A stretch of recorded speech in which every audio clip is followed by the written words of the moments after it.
Please rise for the pledge of allegiance and remain standing for a moment of silence. I pledge allegiance to the flag of the United States of America and to the republic for which it stands, one nation, under God, indivisible, with liberty and justice for all. Moment of silence, please.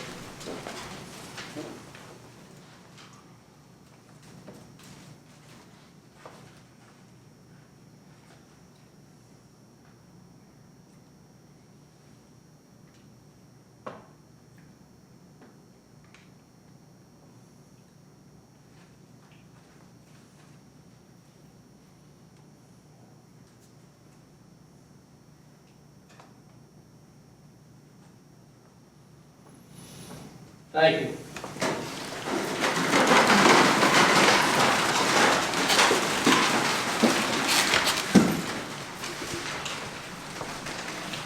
Okay, we need to adopt the agenda.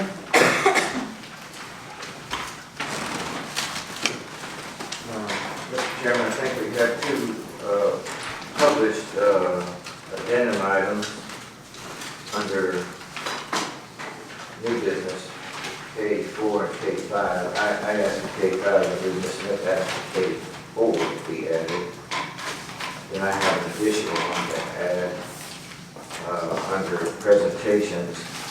F1A, I guess maybe you can call it.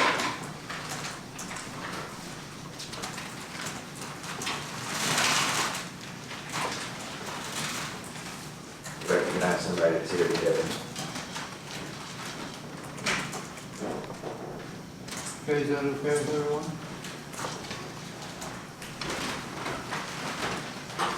I'll make that more of a motion. I'd second the motion. Motion made and second, all in favor say aye. Aye. Motion carries.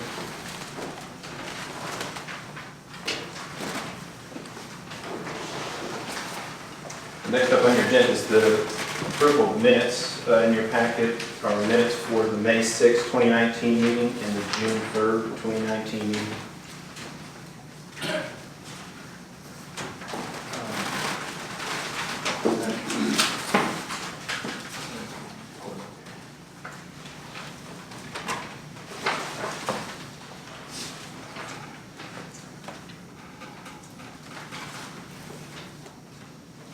I have something I'd like to add to the May minutes.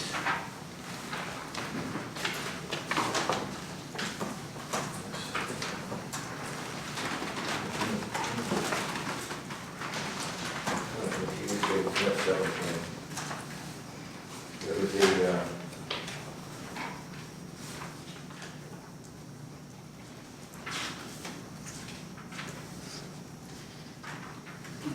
the May minutes, page 7, third paragraph.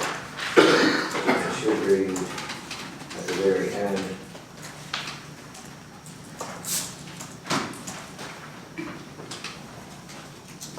Mr. Perry stated that if he were subpoenaed, he would simply answer the questions truthfully and would not need an attorney. Supervisor Smith asked, then why didn't you do that? Well, Mr. Perry stated you had the opportunity. That's a slight rewording of what's there.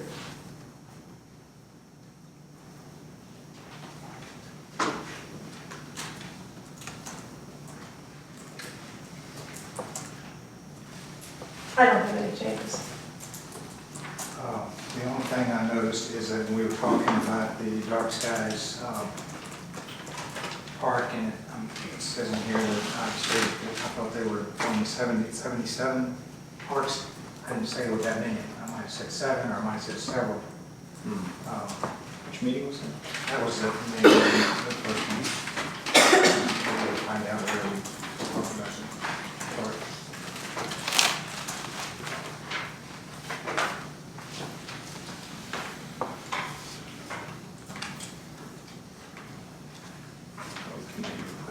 Recreational facility. Here it is. Page 12. Recreational facilities. And it was one of 77 parks that are designated for dark skies in the country. And I know there's not, I knew it was something like 7 or several, I'm not sure what I said. So several parks. Several is accurate. Several, you can't go on that. That's the change you would Right, let's do that. Yes. Because it turns out there's 3 or something. Not many.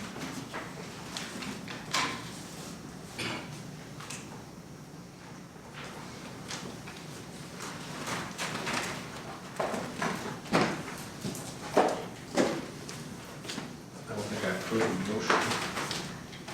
I make a motion to adopt minutes with those changes, So now you're both set. both sets. I'll second that. Motion made and second, all those in favor say aye. Aye. All opposed, nay. Motion carries.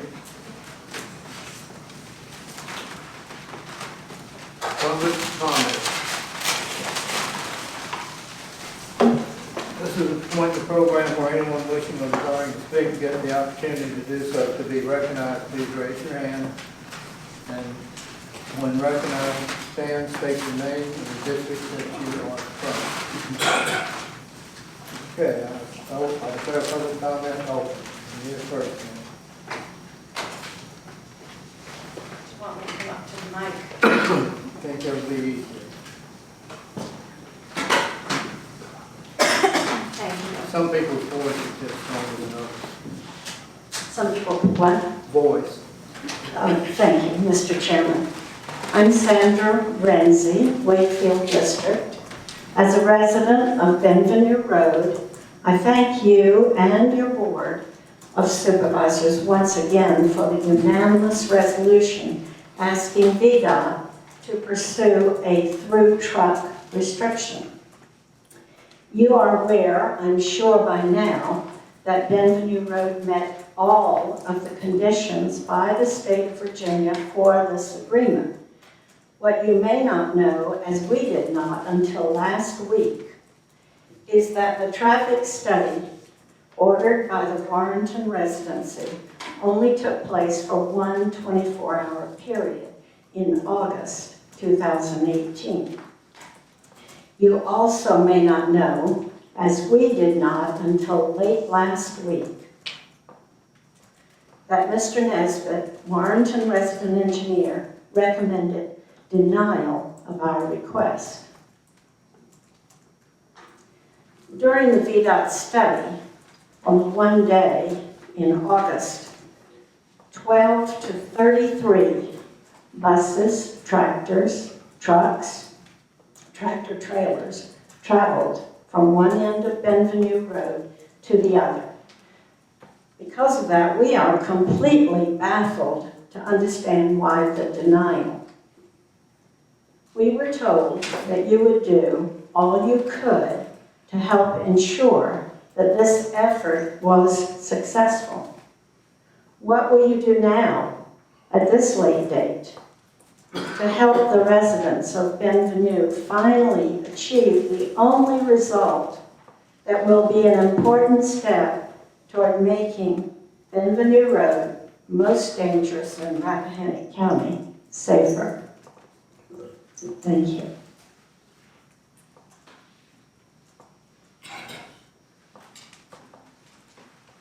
Anyone else? Right here.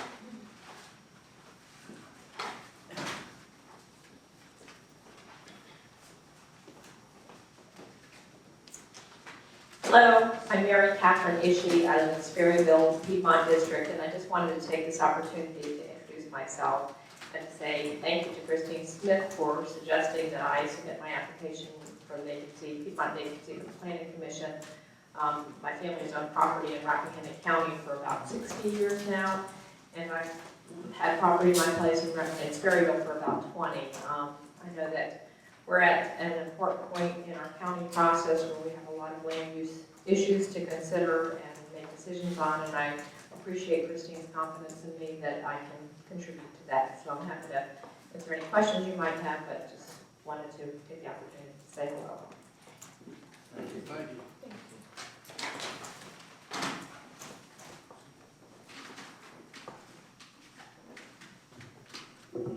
I'll speak. Good afternoon, my name is Bob Mann, I live on Benvenue Road, Wakefield District. I just wanted to come here and follow up with Ann with regard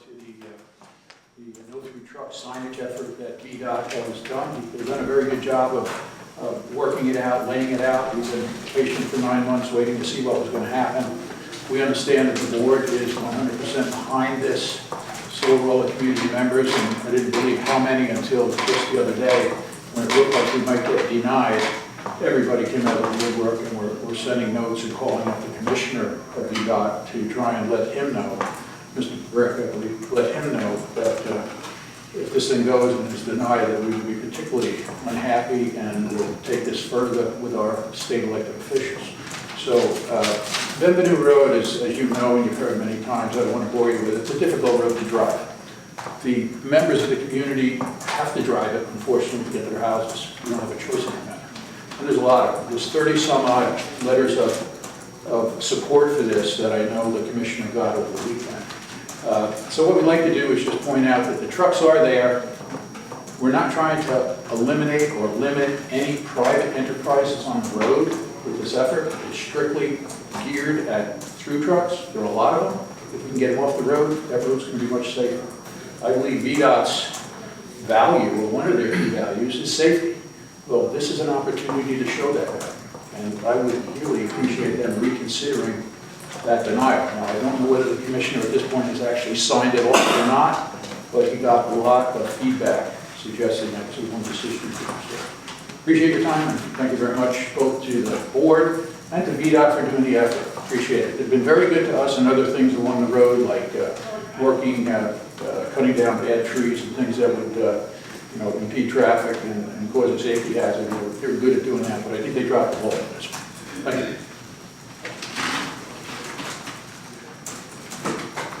Anyone else care to speak? Yes. I'll just do it from right here, I think it's okay. I'm Phil Freitag from Hampton District. I also live on Benvenue Road. Now, my esteemed colleague that just spoke has that rather distinctive civil in front of his engineering degree. I'm not blessed by that. Mine in civil says industrial. I know how to do machinery and stuff. But that doesn't mean I'm a total idiot. And I can't believe that they're hanging their hat at VDOT on a single day's worth of traffic observations. When the rest of us that live on that road know how many times we've had to dodge those trucks that come barreling down there. And in some instances, you come to a stop allowing 18-wheelers to complete a turn that you can't look around. I really think they need to reconsider this recommendation that appears to what they're proposing to do, at least. And perhaps I'd like to reemphasize also that I think all of us appreciate very much what you as a board have been doing for us to get this thing moving. Perhaps an additional shove from you guys and gals might help. Thank you very much.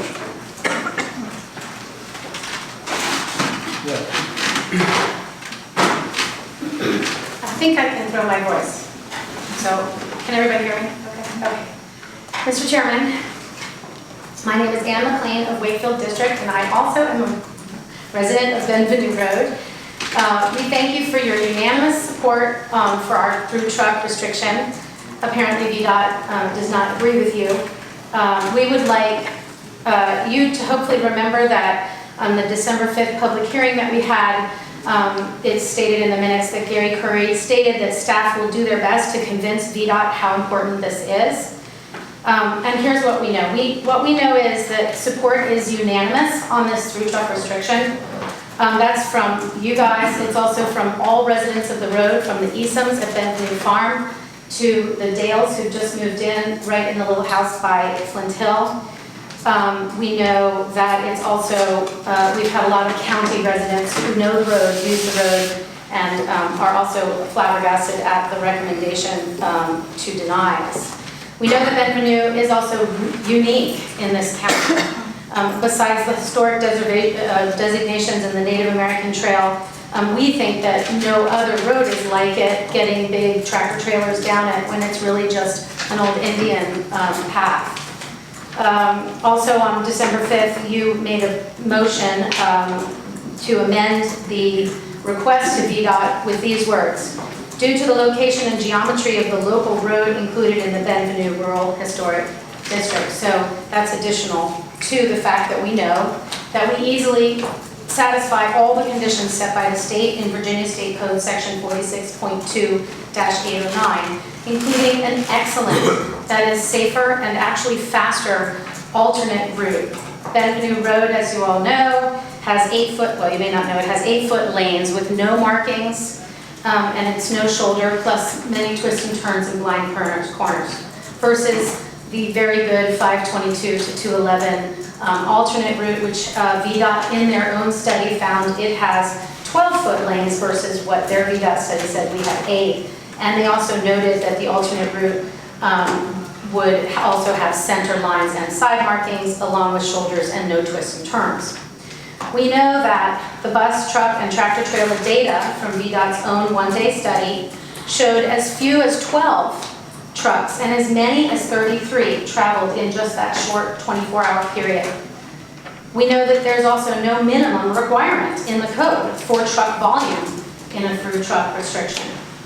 But I think 12 a day, even just in one day, 12 tractor trailers, we're not talking pickups, we're not talking vans.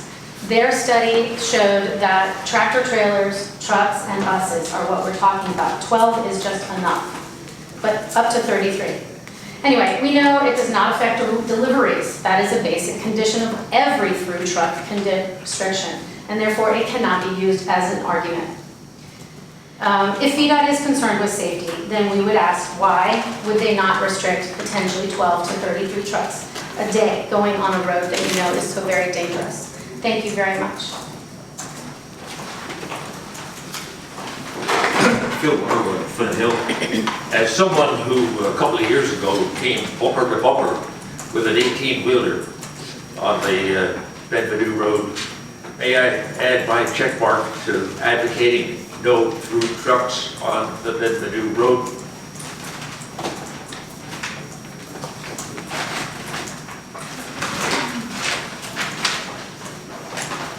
Ron Macklin from Jackson District. I wanted to take a little bit of time and sort of back up what I think our school superintendent is going to be talking about and perhaps a possible solution that we need to start looking at. And that has to do with housing in the county and the fact that the school system now, the numbers are getting to the point where they're going to be offering more tuition breaks just in order to get more kids into the school so we can get more money from the state. Just so you know, today, looking online or whatever, the Virginia median home price now is $309,000, which is about what we consider as affordable, or not affordable. We've changed the term. The term is now middle class housing. Today, there's 97 homes for sale in the county. Of those 97 homes, 18 of them are under $400,000. And of those 18, 4 of them are 3-bedroom and are habitable, because there are a number of houses in that area for sale now that are in need of extensive remodeling in order to make them habitable. There are 47 houses on the market between $500,000 and $3 million. And of those 47, on the site itself, there's 11 of them that have been on for over 400 days. And that's a low number because a lot of these houses have changed agents, and every time they change agents, the clock starts going again. The houses in the 500,000 range and up are not selling in Rappahannock. And there's two listed rentals, because a lot of the rentals in Rappahannock are not listed. And there are 2 listed, one of them, and they're both 1-bedroom cottage type things. One of them is for $1,200 a month, and the other one is for $1,750 a month. But that's an apartment in a barn that includes the horse stalls underneath. So actually the occupancy above that is more than 1 bedroom, I guess, but it's only for horses. So what we need in the county is middle income housing, and we've got to come up with a way to do it. It's been suggested in the comprehensive plan for as many years as we've been using this present comprehensive plan, that we need to center our housing clustering in the villages. And that concept's been in there, but nothing has ever been done with it. It just sits there, and that's why we are where we are today, in that there are people, including my son and a number of his friends, that want to move back to this county. He's 30 years old. They want to come back here and have families. And the reason is they were raised here. And they know it's a great place to raise kids. And they can't do it. And that's why we don't have kids in the schools. And we've got to look at this and realize there's property available, particularly in Amosville. There's 112 acres in Amosville, dead in the middle of the village that's been on the market for 6, 7, who knows how many years. It's a long time. And it hasn't sold. It would be perfect to turn around and with the county's back, not financial backing, but through the zoning process and whatever, to encourage that property to be subdivided out logically so that the process, there would be property available, small acreage where these houses could start to be built. And the county would be building them, but the property would be available. If we don't do this, I don't know what's going to happen, because these people are not buying 25 acres up right now. In fact, a lot of people are trying to get out of that burden. A lot of people now realize that 25 acres is not, to retire to 25 acres is a lot of work. They don't want to do it. So anyhow, we need the housing. At the same time, we need the internet. You don't want to come to Rappahannock and have children and put them in the excellent school system that we have, but when they get home, they don't have internet for their computers. And that's got to be for today's educational system. It's good. That's how they learn. That's how they do their homework. And they've got to have internet. We don't have that. The Economic Revitalization Board back in 2010 made the recommendation for the county to, let me read it very short. 2010, the county should prepare to make an investment in some of the infrastructure necessary to expand internet access within the county. This investment may be the expansion or coverage proposed by private companies, or in partnership with the provider to further their program of coverage or to provide supplemental or alternative technology infrastructure needed. That was 9 years ago. What have we done since then? We studied the heck out of it apparently, and nothing else. It has not changed in 9 years. It has got to change. We've got to, as a county, and you as supervisors, have to see that a concerted effort is taking place that is going to bring this to the county. And I'll tell you something else, is that my son and his friends are doing this on their own. They're researching, trying to figure out how they can help to get internet into the county so they can come back. So I just wanted to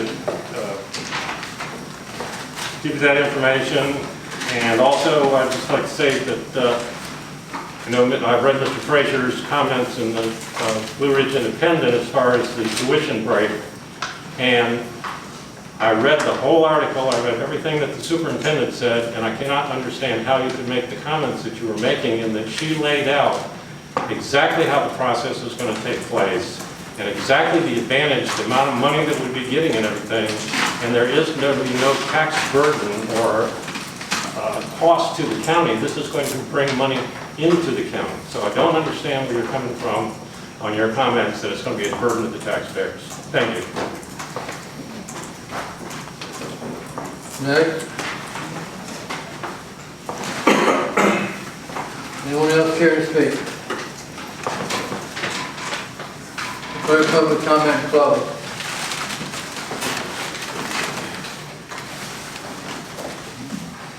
Next item, about our schools, Dr. Bramson. Good afternoon from your Panthers family. We may be on summer break, but we are very busy behind the scenes. Since last we met, we sent our girls varsity soccer and girls varsity softball teams off to states for a terrific showing for Rappahannock. The girls softball team earned the second place trophy in the state, which we're so excited about. And although soccer didn't make it to the championship game, several players did receive VHSL accolades, including Sarah East, who earned the honor of first team All-State, and teammates Jordan Welch, Kayla Compton, Hannah East, and Abby Taylor each made in the second team All-State, so we're very proud of them. We could not be more proud of our athletic program and our new AD, Daniel Knobs, in his first year, certainly to be commended for all he's done to bolster the teams and support the coaches. We're looking forward to next year, especially as we debut, or maybe the term is resurrect, a golf team. We'll see how that goes. Our students have been very active in the various 4-H camps and enrichment activities offered this summer already. Our summer school program was very well attended, and thanks to the generosity of the Headwaters Foundation, summer school students were able to attend field trips to the Luray Zoo and to the roller skating rink in Culpeper, which they learned how to skate, and agility and balance, and they had a great time and attended summer school, so that was a good thing. Last Friday on June 28th, the summer chorus camp students put on an amazing performance at the Castleton Theater. After just 9 days of preparing, the students performed pieces like Bolero, History Has Its Eyes on You from Hamilton, Make Them Hear You from Ragtime, to name just a few, and the junior chorus even performed complicated pieces from The Sound of Music. The Summer Chorus Camp is a Headwaters Foundation program, and we could not be more proud of the students who participated in this rigorous vocal music program. Of course, I was blubbering the whole time because I have 2 children in it, so not biased at all. I'm very happy to announce that we have hired our MSW school social worker, Kathy Stickler, who will be starting with us next week. We could not be more pleased with her onboarding, and she will serve the students and community very well in working to facilitate, foster, and nurture social emotional supports for students and their families in order to ensure access to community services, crisis supports, and on-site intervention. So thank you so much for your support for that very important position. We also have made some changes to the high school leadership model after receiving feedback from staff and students about last year's pilot model. The input has resulted in a shift from having 2 administrative assistants to having 1 executive assistant to the principal. Our CPS native, Karen Sanborn, was selected from the internal applicants and has already been collaborating with administrative staff this summer in anticipation of next year. We are very much looking forward to adding her competent and capable leadership in this capacity. The administrative team met over the summer break for our annual Leadership Academy, which was themed Turn the Ship Around, based on the book by David Marquet, a very great read recommended to me by our very own Mr. Gary Curry, which will also be our Leadership PLC, which is Professional Learning Community book for this year.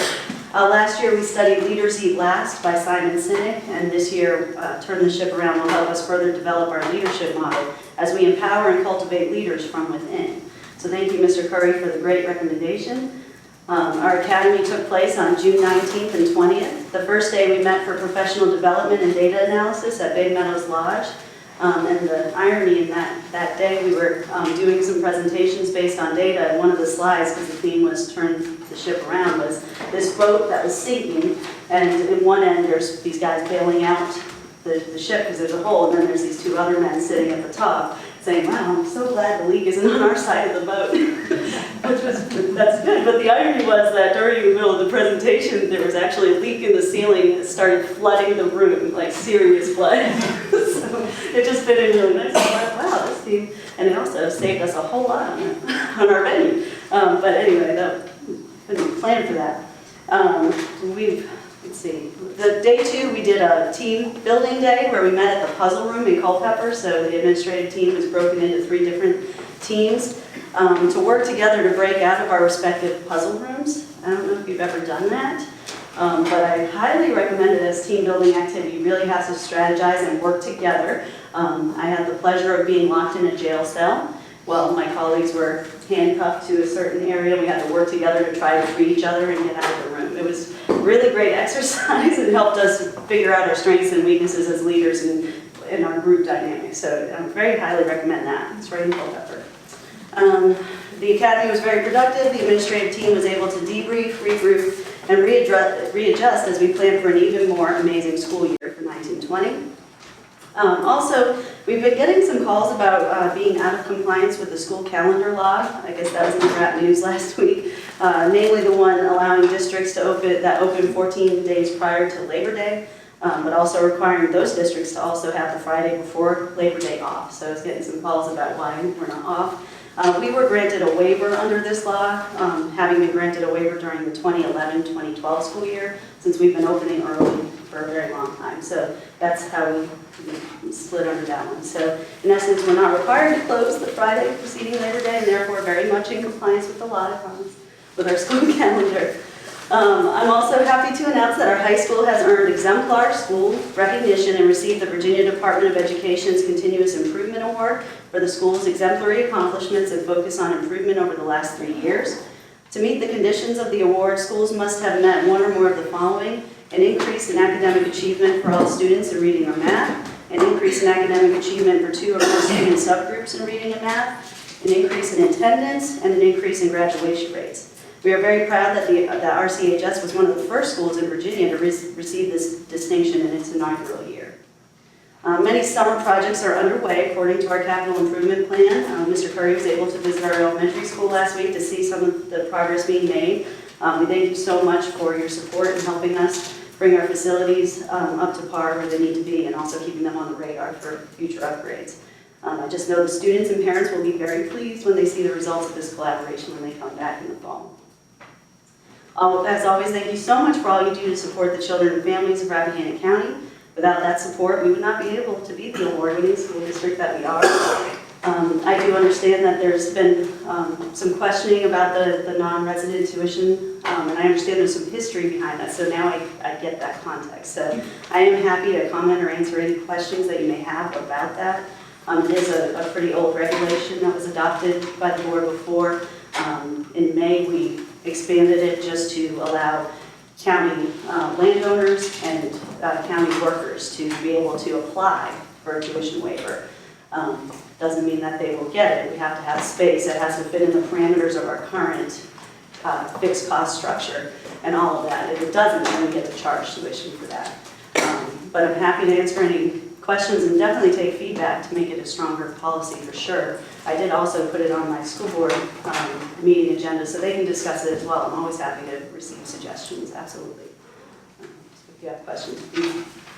So what is the, currently what is the tuition for out-of-county students? It runs roughly about $7,000 per student a And year. then under your proposal, what would it be? Yes, Bishop, I was going to suggest, we've got, excuse me, we have it on the agenda now for later. Should we move it to this point of the agenda and discuss it? Doesn't matter to me. Well, it wouldn't matter. Yeah. I mean, we've got it on the agenda, we would be taking that again, and we're going to take it up now. That's what I The suggest. superintendent was planning on being here for a little while. Maybe your employees who are waiting anxiously to be recognized could Right. slip in. Sure, we can wait. Okay. Okay. Yeah. I will. And then I go on vacation, so. I appreciate it.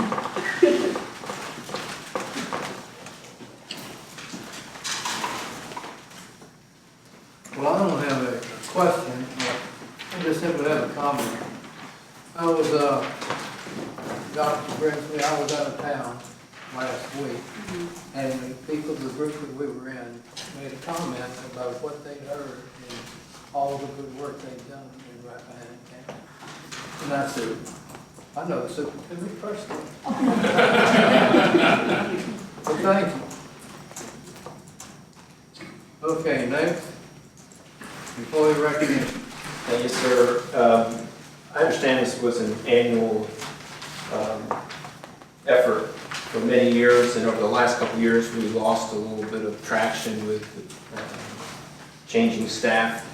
Ms. May in my office dug through our records, and we believe we've caught up on those employees who missed out over the last couple of years, and we may even be catching somebody twice, but nonetheless, it's important for us to recognize our staff, particularly those who've committed a long period of time to the community.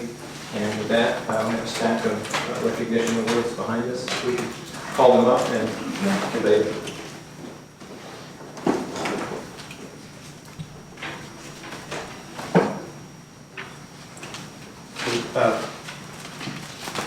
First person doesn't have to go very long. Mr. Goff, who's managed to make 5 years here with the county. Unfortunately, I don't have a personal anecdote for everybody, but I do appreciate the effort Mr. Goff.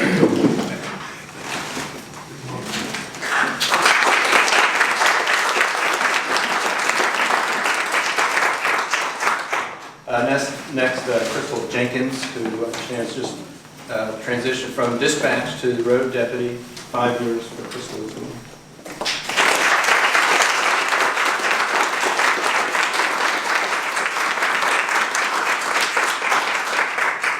Next is Mr. Ricky Jenkins, who couldn't be here today.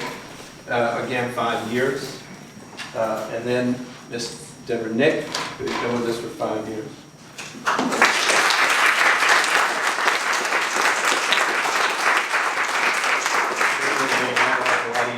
Since I've been here. And then last for 5 years is Kim McKiernan, who I don't know is today.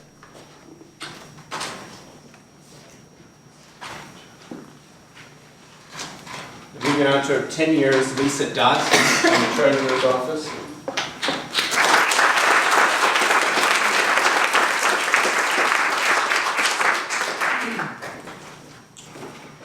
Thank you, Lisa.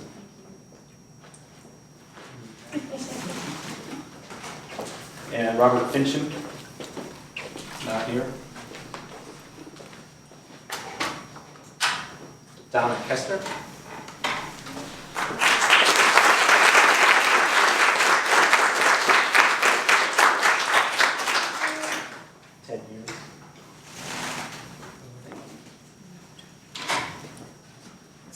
And Chris Ubben, 10 years.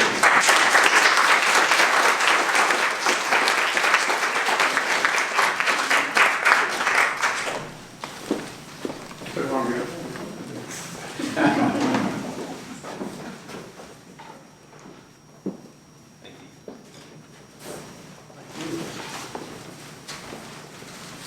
We have two 15-year awards. First to James Jenkins.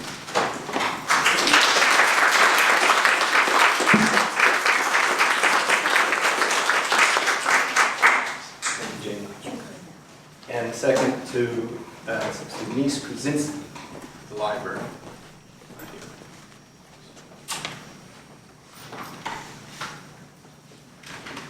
Then on to 20 years, Mark Kearns.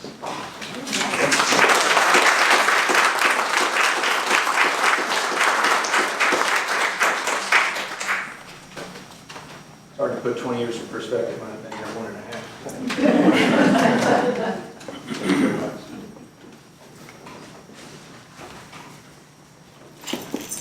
Kathy Lane, Commissioner's Office. Kathy's been here 25 years.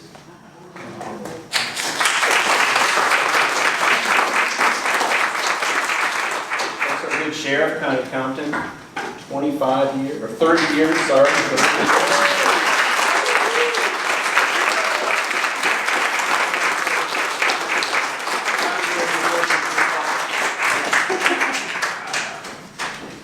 And Pat Guy.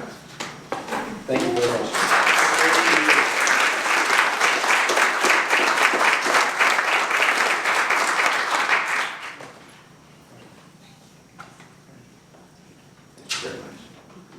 And only one left. We broke the mold of even 5 years for Peggy Ralph, who's served the community for 38 years.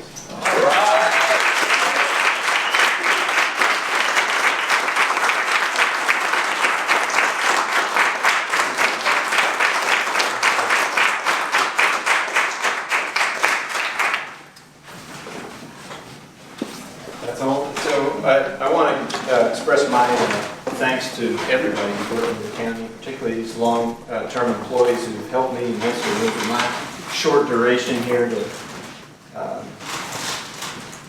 pull things back together, hopefully moving a little bit more smoothly, and I look forward to doing this next year and not wait 2 or 3 years. Okay, next item, VDOT quarterly update. Mr. Manager. Thank you, Chairman Welch, and board members. Appreciate the opportunity to do today. You should all have a copy of our monthly report. The rural rustic projects, we've got 3 that are in the queue, and one, probably the last time, Perfect Good Road is next up. And we have to get started on that later this year. And that's a short section, but it begins at the beginning of the road on the eastern end, and it goes for about half a mile. And Nobody turn here direct into the mic. okay. And it goes for about half a mile from the eastern end of the road. It will be completed sometime next year. And then the others will follow suit as shown. As far as construction projects, right now the only construction projects we have underway are resurfacing projects. We've got completed a chip seal project and a resurfacing project on 211. And we are now kind of waiting on the contractor to start paving in the town of Washington. We still have about half a dozen roads to pave in the town of Washington with the town. So that will be completed. I'll have a date, specific date for that. It should be completed by the end of the year. Then we also we have a couple of traffic engineering items still going on, as some of the folks referenced earlier. Then the new free truck restriction study is still has not been finalized and still has not been either approved or denied. It is in Richmond currently under review, and have not heard whether it has been either approved or denied. If you would just, I heard earlier that you recommended denying. That wasn't something I understood. I understood that the recommendation came out of the district, not from you. That is, the way the process works is county, you did your part, you did the resolution and the public hearing. Then it goes to our district office for a traffic engineering study, which is completed by our traffic engineering section. And then that goes to Richmond with the public hearing information. They did an additional public comment period, which we got numerous letters from local citizens on that. That all goes to Richmond, where it was reviewed again by our central office traffic engineering section, and currently it is under review by the commissioner's office. Now, it could be denied or it could be approved. But as far as I know, it's not been, either has not happened yet. But you're correct, I did not personally approve or deny or recommend that. But the document that went to Richmond.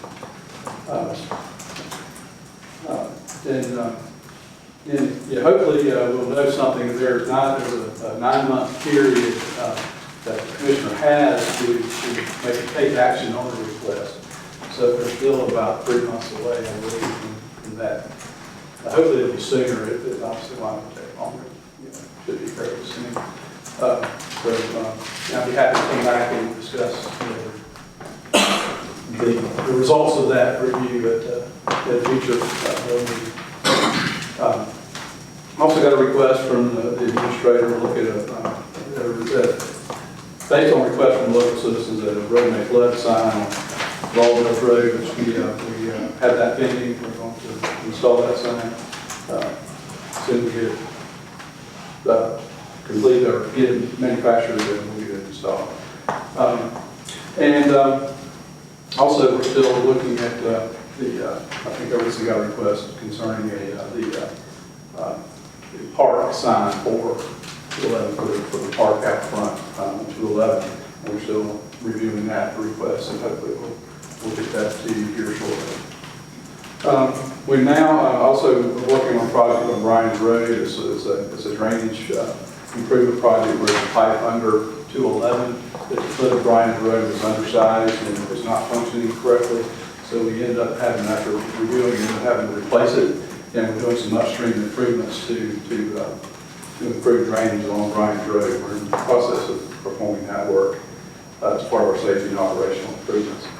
And then, as you can see, various maintenance activities we've been working on. The weather is really contributing a lot now, helping us a lot now. We've had a lot fewer rainstorms, as you don't know, and it's helping us get caught up for full swing of mowing operations. We've almost got 211, they're down 211 almost mowed.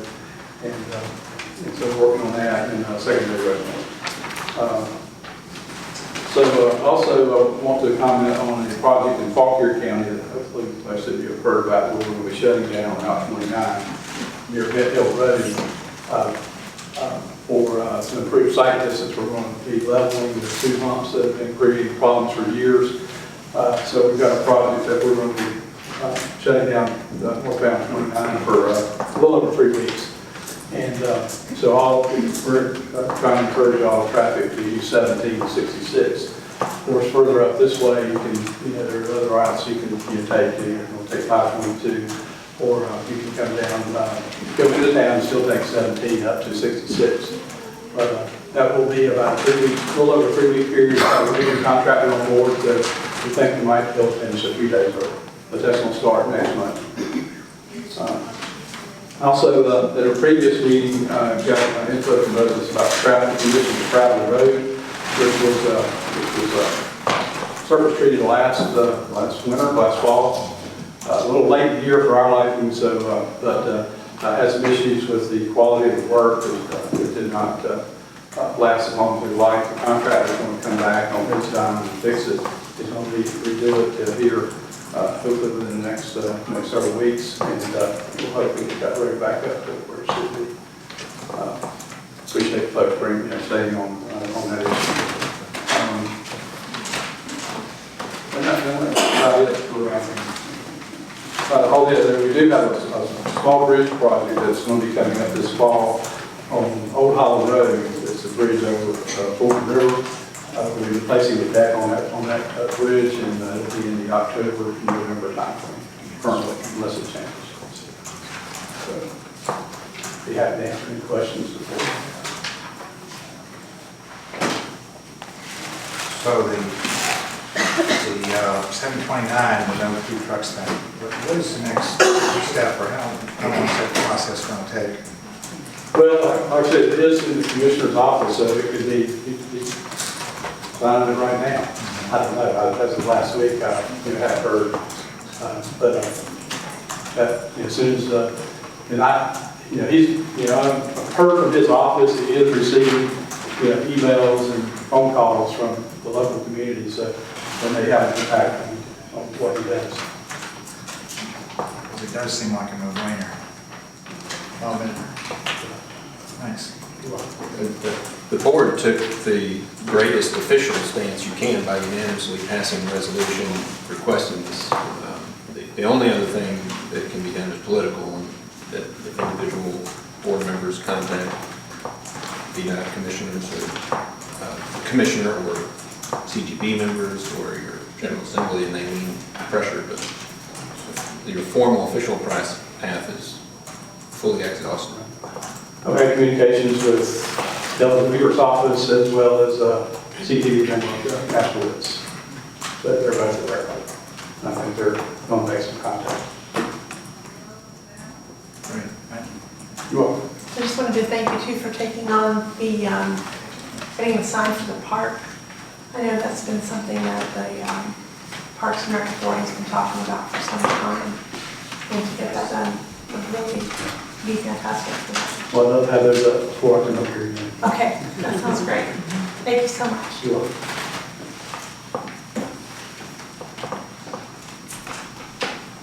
Thanks. Okay, thank you.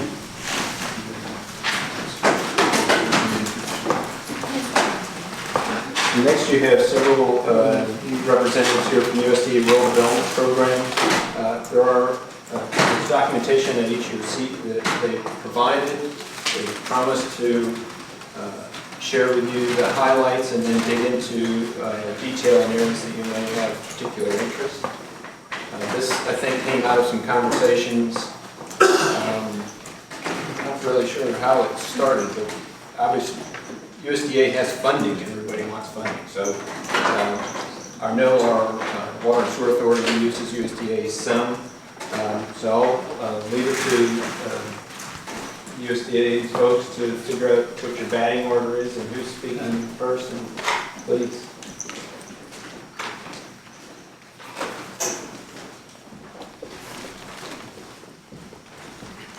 Chairman, board members, nice to meet you. My name is Steve Davis. I'm the new area director up in Northern Virginia for rural development. So we just came here today to present some of our programs. I don't know how many of you guys are familiar with rural development, but we're a sub-agency of the USDA. We're one of 18 sub-agencies, and basically we don't directly assist farmers, but we kind of assist the periphery of farmers, rural America. Okay, so we service rural municipalities, rural housing. We assist with things like fire stations, water projects, single-family housing. I noticed you guys have mentioned earlier you have there's issue with single-family housing, maybe low-income housing, and we can possibly assist with something like that up in this area. We also have business programs, so if you have local businesses that might need help in this area, just kind of send them our way. We might be able to help them, with their financing needs. So we cover a great deal of ground as far as assisting rural America. So with that said, we just brought people here with me today. Cindy Hines, who works in our water and environmental programs, and she's going to present on that today. And Angela Moore-Sanders, who works in our community facilities program, and she's also going to present as well. I don't know which order. Are you going first, Angela? Yes. Okay, Angela's going to go first. Thank you. So that's the two folders in front of you. One has Angela's card in it. Yes. Squeeze the little handle right below there. Good afternoon, board members and the general public. I'm Angela Moore-Sanders. I'm here representing USDA Rural Development. I'm here to tell you a little about the Community Facilities Program. What we do is we assist nonprofit agencies, municipalities, fire, schools. We assist the rural community in order to keep you guys thriving and on track. What we can do is we can construct. We can also pay off some debt. We can also assist you with libraries, schools, fire departments, anything that you will basically need in order to continue to thrive. One thing that we don't assist with within the CF program, Community Facilities Program, and that is recreation. Anything health-wise, educational, we can assist you. Right now, our interest rates are 3.5%. They're subject to change every 90 days. So if you need, for instance, police equipment, vests, fire trucks, police vehicles, we can probably more than likely provide you guys with loans. Within your area, it's only one particular area that can qualify for a grant, and that is Berryville. Because of the medium household income and also the population, very few qualify for grants. But we do have the lowest interest rates there are. They do change quarterly. We are the only people that can finance up to 40 years on most projects, providing that you do qualify. So we are here to assist you. Let USDA be the rural bank for you guys, the municipalities, the nonprofits, and those people that really do need us. We're here to help. Provided inside your folder in your packet is the information regarding community facilities along with my business card. Feel free to call me at any time if you have questions, or if you know of a community that can also, or a nonprofit that can benefit from us. Remember, we're the World Bank and we're here to help you guys. Thank you. Have a great evening.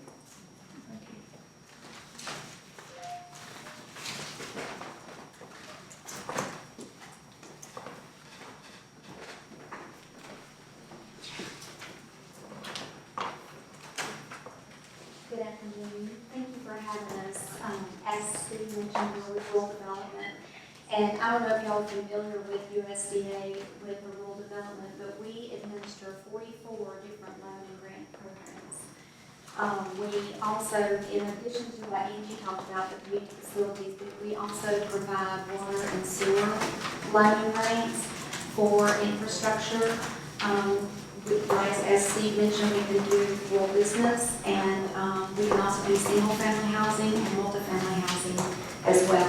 So anything that a community will need to continue to provide services to their citizens, we can entertain projects for those. So what we are interested in doing is we've been having some success with what we call roundtables. And what we do is we all come in and we give an overview about our programs, and then if you're interested in something in particular that we do, you can break out into a roundtable. And say, for example, you're interested in broadband. We can do broadband. And so we have a gentleman who can come and who can go to that table and he can get more into the weeds to talk about the broadband program and what we can do. If you're interested in fire and rescue or anything like that, you would go to a different table and we could talk more in depth about our loans and grants for public safety. So as we mentioned too, we have been working with the Rappahannock County Water and Sewer Authority. We've been working with Pamela and Alex trying to get some sewer problems worked out. So that is something we can do as well. But if y'all are interested in, I handed out a piece of paper that has the population and the median household income that talks about how much loan and grant is eligible for each area. And also, I have another packet of information that talks about the water and sewer program as well, and the interest rates and how that process works. So if you would be interested, we would love to come in and maybe you could invite some people in your community who would be interested in our programs. And we were thinking maybe a roundtable might be a good fit for this area. It sounds like that we may have some programs that would be beneficial for your area. So, thank you so much for the opportunity. I have a quick question. If we had a sewer issue at a community facility, which program would, like at a school, for example? So that would be, does the county do the sewer? It's owned by the schools, and it treats the sewage from the schools. The only applicant for our water and sewer program is someone who has the legal authority to own, maintain, and operate the facility. Okay. So a school really would not be an authority to run a water and sewer system. So that part of their community facility is the thing? So the applicant would be the county for water and sewer. And then you could have an agreement with the school, like an operating agreement. If we have a water facility authority, they couldn't be the operating. That could be the applicant, yes. Yeah, we have been talking with them about some sewer infrastructure problems, trying to help them with some. Specific in Sperryville. Yes. But the schools are halfway between here and Sperryville. So the authority could probably be the applicant and work with the schools, or the county could be the applicant and work with the school system to. But because the school's not in Sperryville, it would be limited to loans only, but it still may be a preferable funding source depending on the cost of funding. So I'm just wondering, the WEP, does that mean water and environmental programs? It sure does. We have a lot of alphabet soup, so those acronyms are hard to sometimes understand. But WEP is water and environmental programs, which is one of our programs, which is the water and sewer, and then the community facilities is a different program. and additional we can do under the community facilities, we can do airports, museums, libraries, hospitals, doctor's offices, fire trucks, you know, just about Everything but a park. anything but a park or a casino or a library. Or swimming pool. Or a swimming pool. But now we can do wineries under our rural business program. Under our rural business program. We got a lot of those. Yeah. Well, there. So the roundtable, you would envision having various stakeholders from the community, different nonprofits, because you said you can work with them, as well as our fire, rescue, volunteer at the school. Now, like the Washington Fire and Rescue, they have some projects with us, so we work really with them. We help them, we help the Sperryville Volunteer Fire Department. We have a few projects with them that we've helped them with. So, I mean, what I would envision is maybe inviting these nonprofit corporations that are interested, even public body, and even like private businesses that would be interested in like business loans and grants for anything like that. And then anybody who's interested in the broadband, we could do that, we could have somebody come to that. And also we do single family housing loans based on median household income. So, you know, maybe some realtors would be interested in coming to hear about our program. So who would be the primary point of contact for me to work with too? Well, Steve Okay. would be the person. Steve, Angie, or I, any of the three would help with that. Okay. You have Angie's card, so you could just. Can I leave you my card? Please do. My cards are attached to inside the folders. And if you know anyone, such as a daycare, who may want to start a program, for instance, and don't have the funding, and they are a nonprofit, by all means, please have them to call us. If we cannot get them a grant, we can definitely get them a loan. And remember, our rates right now are 3.5%, and we can go up to 40 years. And that's with no prepayment penalties. Yes.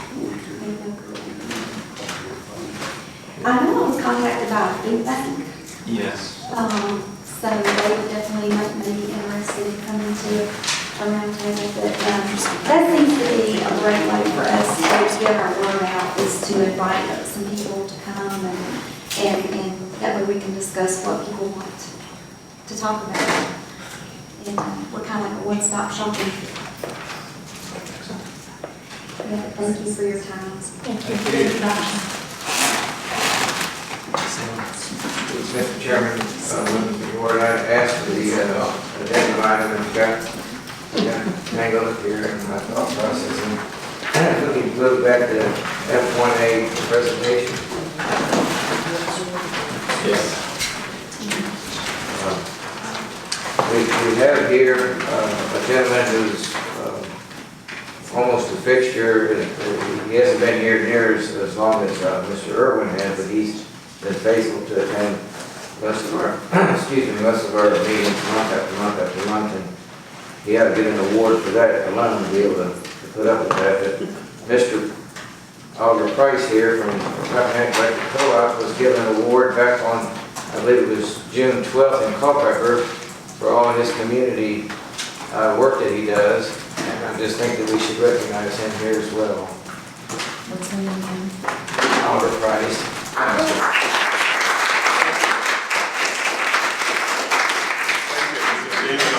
Thank you. You've got a very tough skin to be here month after month after month.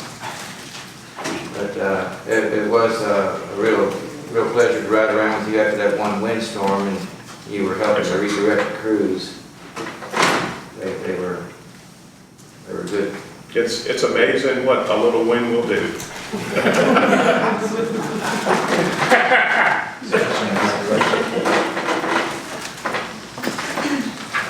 I apologize for missing that. Thank you.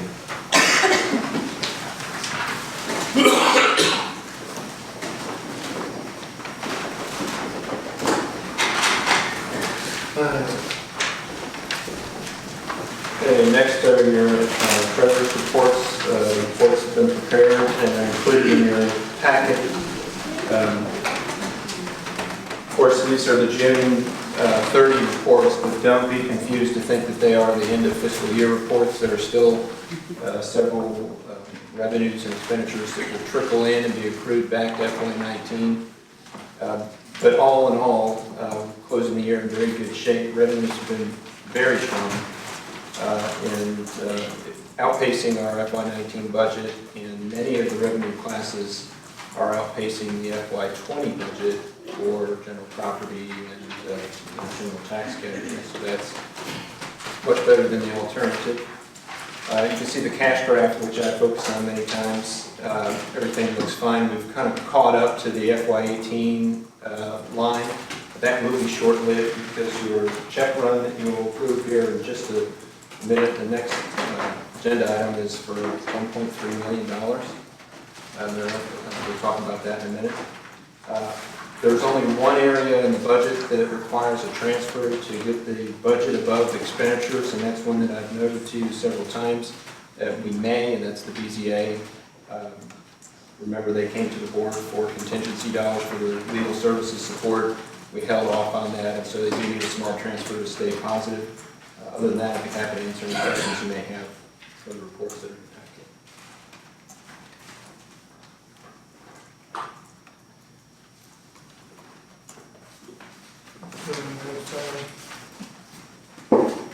Next, as I noticed, your accounts payable. You have two accounts payable in the packet. One for June 14th in $15,545.61, and one for today for a total of $1,316,664.92. That is much larger than most of the accounts payable that we have.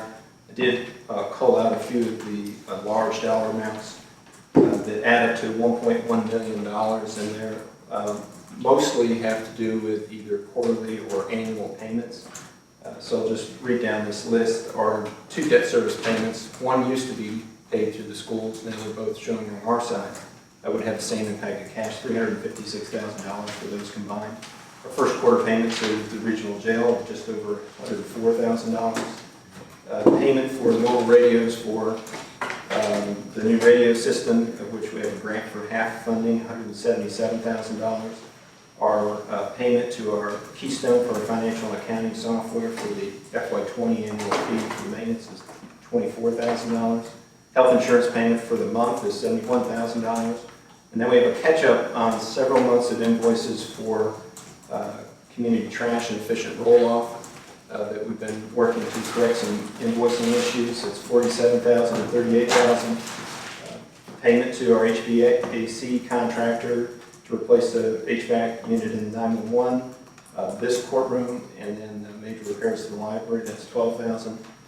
And then the first quarter FY20 payment to the Fire and Rescue Association is $86,000, and then the fourth quarter 19 payment to the Fire and Rescue Companies is $133,000, and on top of that we have the $50,000 second half of the apparatus payment for FY19. So while it's $1.3 million, 1.1 is explained in 11 lines. There are no legal fees included in this AP, and there's no need for any of the disclosure statements that have been read in the past, so all we need is a motion to approve.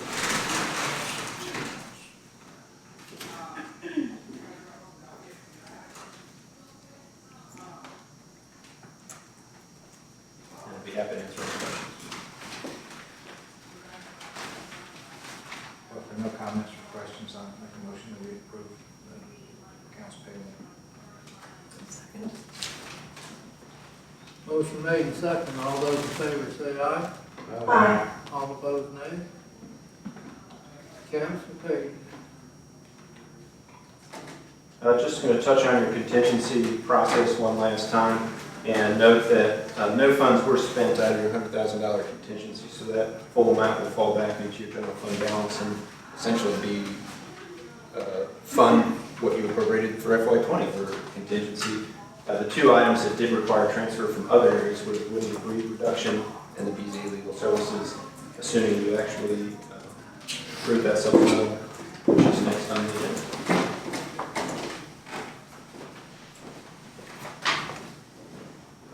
supplemental appropriation for the BZA. There are, as of right now, $616 in the hole in that department. I'm recommending a transfer of $1,000 from the regional jail line, where we know that we have no more expenditures and we have a significant balance there, to this budget line to support their fund, their expenses, to include the little over $2,400 legal services line that the board authorized earlier this year. So get a motion in a second. Move that we adopt the appropriation as presented in the packet. Motion made and second. All those in favor say aye. Aye. Aye. Next is an item, each month when we make our health insurance payments, which you saw earlier in the accounts payable is $70,000 or so. It's very difficult when we have meetings that are later in the month. This, of course, being the first of the month would make it a little easier, which is why I wasn't pressing earlier. But health insurance through the local choice and Anthem just made some significant changes behind the scenes, and we can now pay our payment via an ACH transfer or transaction. I don't really know how that works. All I know is it doesn't cost us anything, and we can send them the money electronically instead of trying to buy overnight second day mailing. But before I do that, I want to make sure we have authorization from the board, because it will not show up through the AP check run. It will be sent automatically. That's going to make your job any easier. I'll just note that Ms. May and Ms. Nick have worked out the particulars. I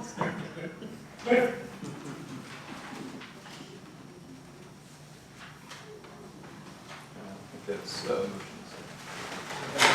Yes, sir. All those in favor of the motion say aye. Aye. All opposed, nay. Motion carried. Laura will be very grateful.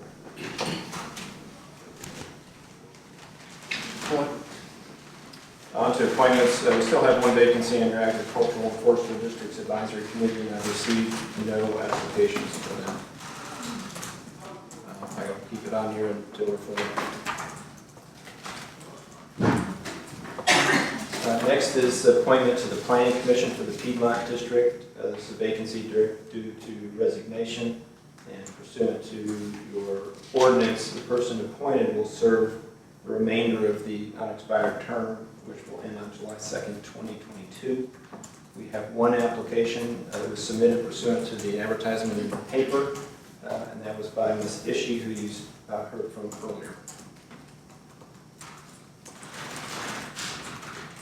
I just wanted to say, Mr. Chairman, if I could, how grateful I am for Sherry Solo's willingness to serve recently on the Planning Commission, and I certainly know that she will be sorely missed on that body.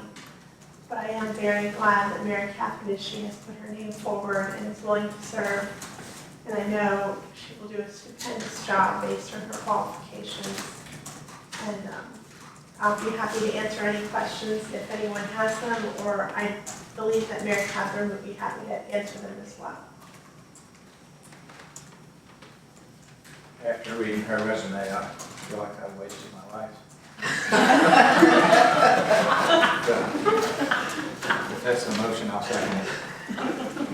Is that your motion? I'd like the privilege of making the motion. That's a very generous second.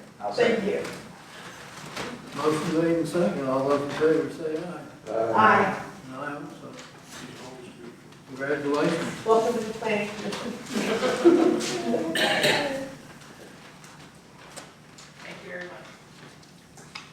much. Next on your agenda is an appointment to the Building Committee. If you recall, the Building Committee consists of myself, 2 board members, and 2 citizens. The 2 citizens expressed interest to resign and resigned, leaving those 2 vacancies. At the last meeting, you asked that I advertise those vacancies. I did receive 1 application from Ms. Cynthia Stamps. And her application is attached, and I forwarded you all the information I received from her. I'm not sure how you want to proceed on that.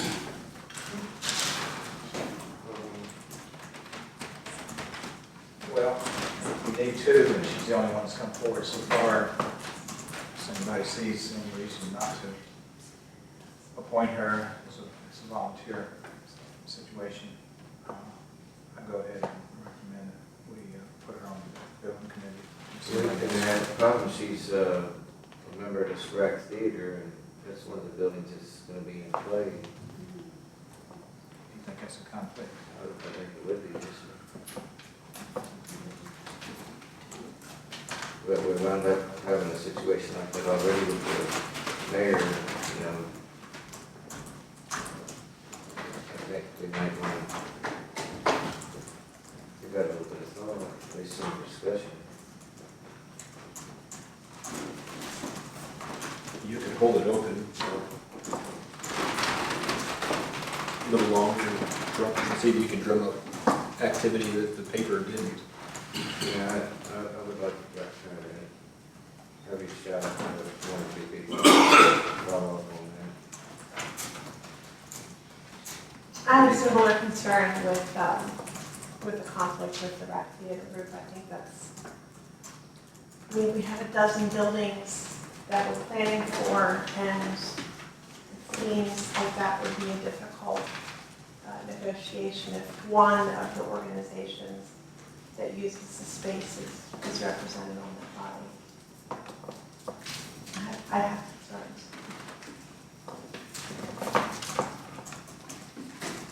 That's a big problem with a small county. So many people are involved in so many things and there's some overlap. But it looks like the thing to do is wait till next month and see. Well, next month, Mr. Lozinski should be here, and he serves on that committee as well.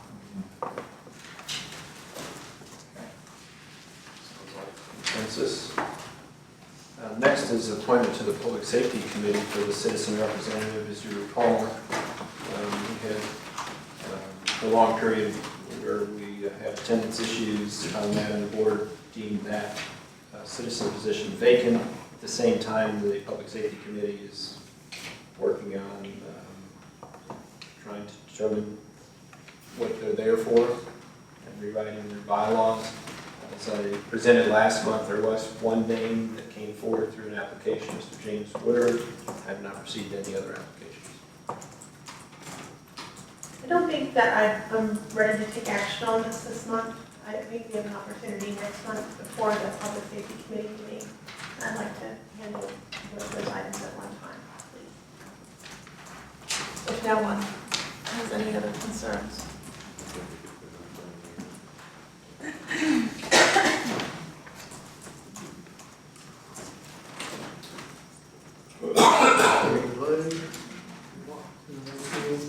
Yes, please.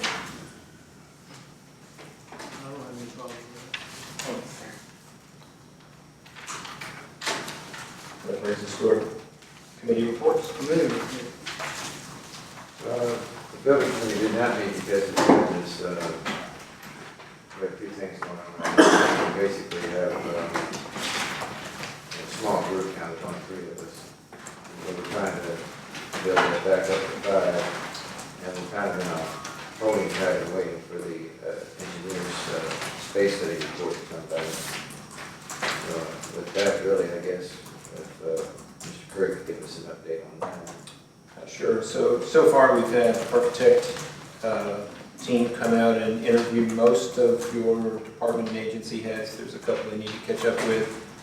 And then second team came out to measure all the buildings, to record the information to go along with the space needs part and play into the facility conditions inspection, which is yet to happen. I think that's scheduled for next week or the week after, where a team will be out to review the buildings from architectural, structural, mechanical, electrical, plumbing. So that's pending, and once that's done, then the nuts and bolts of the report will be generated. The other evening, when I was waiting for another meeting to begin, I guess I wonder, are all of the the paint and everything that needs attention on the front of the buildings, is that part of the scope of work on this project as well, or is it just space planning? Well, the first thing we're doing is space planning. I guess we don't want to do a whole lot of work until we know where we're headed with it, but we do have a lot of work that needs to be done. And I would say maintenance may be touched on, but those, if you have, we have a long list of maintenance items. Some of those may be addressed, not getting a critical path issue with bigger issues. So send them on my way.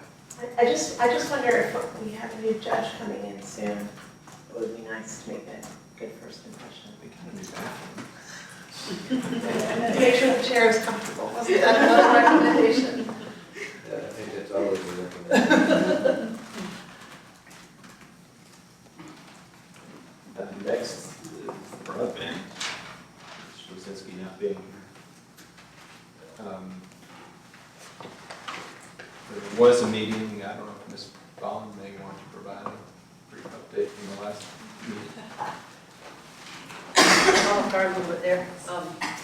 We're also in the Broadband Committee. We have in the process of identifying sources of information that can and resource people who can help us pull together a lot of the information that we've accumulated over the last 2 years, really, pursuant to the survey that was conducted. This is before my time on the committee. And we also heard a very good presentation from one of the Virginia something grant program out of Madison, who had been unsuccessful in his grant application, and talked to us about the process. It's a little bit more difficult than it looks. The rural, a USDA rural eConnect program that the USDA has put into place, maybe a more likely avenue for us to provide to receive grant money from the government, federal government, for broadband programs. We also have undertaken to look at identifying more specifically the goals and objectives for the committee. This is taken directly from the results of the survey. So we're taking the information specifically relating to needs and objectives developed through the survey process that the Center for Informative Technology helped the Broadband Committee with, and then marry that up with the experts who can provide the funding and other kinds of information. We're going to have some more work done by the fall to have a more comprehensive way ahead for that, and something that would also be factored into the comprehensive plan for Rappahannock County. So anything you can recall? The only other thing I would note is, well, I know two things. The Virginia Telecommunications Initiative, the ATI grant, has $19 million this year, but it requires a public-private partnership. You must have a private partner to apply, and we have no apparent private partner. So that's something we need to work towards. And the community member has a connection to a consultant from the Maryland, D.C. area, Ms. Hovis, who is offered to come in and provide a community meeting one day to help us figure that part out and maybe give us a roadmap forward. I've also talked with some people at the state who claim they can help us in that area. So the governor, I understand, wants to ask for $100 million over the next biennium for these same type of grants. Now, what he asked for and what ultimately is included in the budget are two different things. But it looks like the state is trying to be serious about funding for broadband expansion. Rural is just very, very tough, and we're about as rural as it gets in Virginia. It's also compounded by the problems with the geographical regions of the county, that a lot of the geographical features inhibit the easy construction of broadband networks. Rappahannock Electric is going to bring a fiber optic line down to the Sperryville substation and then connect up down 522 to Culpeper. So there's going to be some architecture for to build on from, as well as CenturyLink is doing a lot of work in the Front Royal Flint Hill area with their DSL line. So we have some areas which are covered, but then there are these big gaps that sort of are difficult to interest a private entity to become involved with just because there's not really any money, there's too sparse a population to work out. So there's some unique gaps in the whole program that we're trying to sort out. Thank you, Margaret.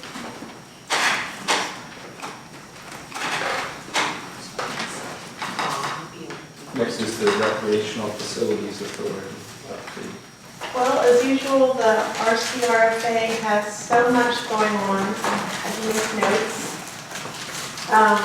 First off was the Rush River Fishing and Conservation Day on June 8th. That was a huge hit, and about 75 people signed up for it, and about 50 people turned out, which is just phenomenal numbers.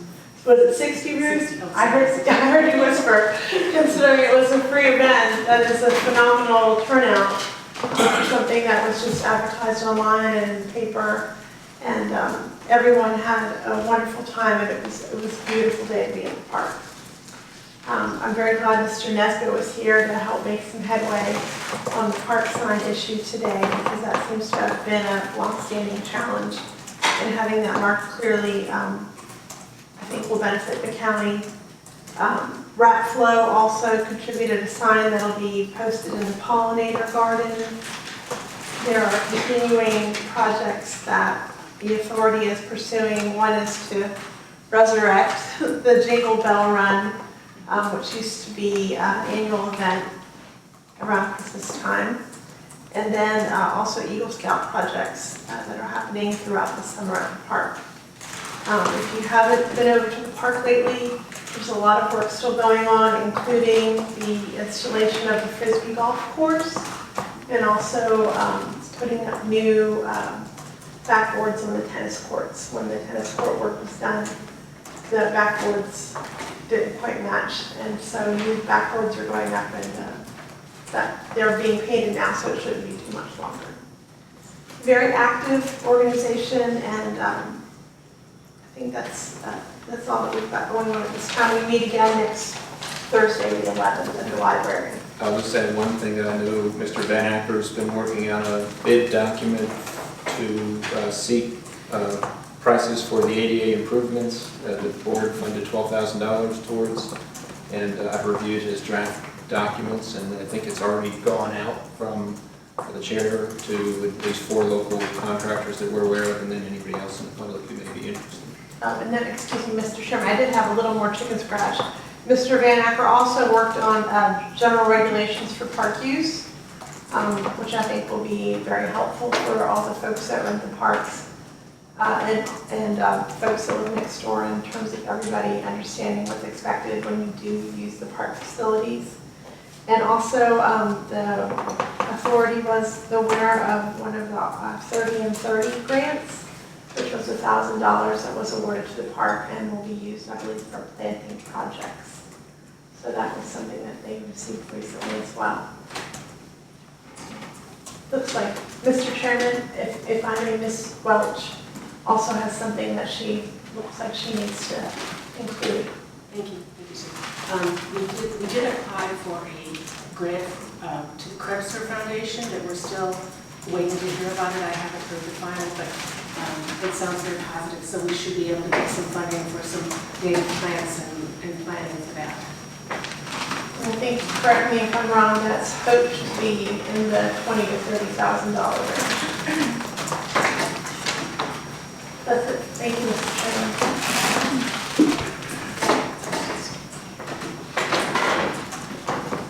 Anything on the rules committee, Mr. President? Planning Commission, I think, next is Ms. Smith. Oh, I realized Michelle's got everything summed up in her report, so unless anyone has any questions, I don't have anything to add. You wouldn't like to read it? Wow.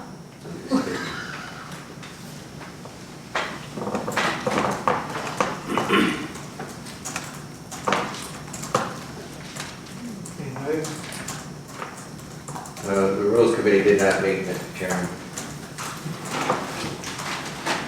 And therefore, we also did not take up the proposal that needs to be worked on by the Rules Committee for the restructuring of the Finance Committee, so we can take care of both of those. There was a discussion at the last meeting about the things that were on the Rules Committee. I'll summarize those here and I'll carry them forward. Yeah, I guess you did, yeah, I didn't remember most of it, but I mean, we're working on the groundwork for the consent agenda and this proposal with the Rules Committee. And there was one other. Appointments. Appointments, yeah. And I think we need to maybe clear something up. We've got something in chapter 30 on the agenda, but I think, then you run into the third snag when the chairman was out of town this past week. He didn't have any, we really don't have a way to address that. I mean, normally the vice chair takes over when the chair's out of town, but we don't have that in the agenda process. Right, and that's set up to order the agenda is basically the opportunity. So I was in communication by telephone, finally Tuesday we connected by telephone and talked, so maybe something that you want to look at.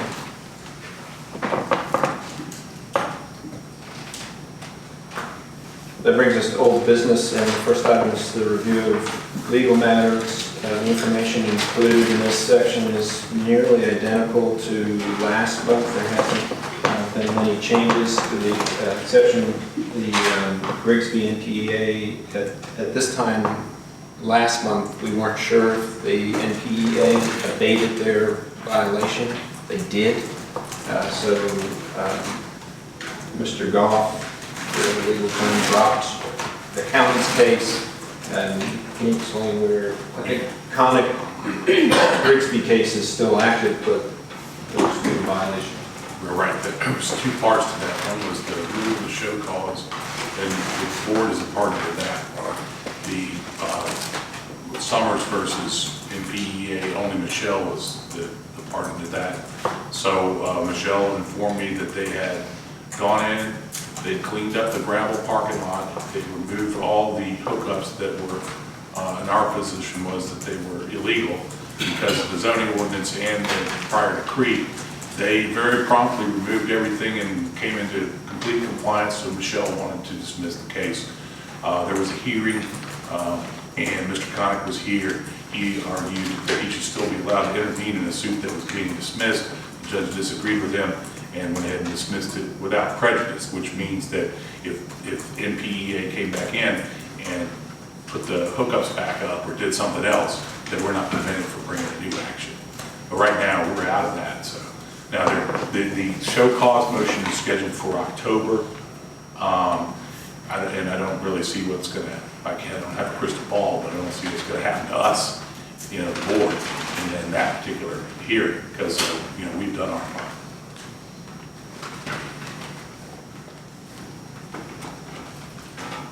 Happy to try to answer any other questions you may have. No, thank you for continuing to put that together, and thank you, Mr. Goff. And just to be clear, I do send these items off to Mr. Mitchell, the ones that are appropriate for him and ask for it. That brings us to the letter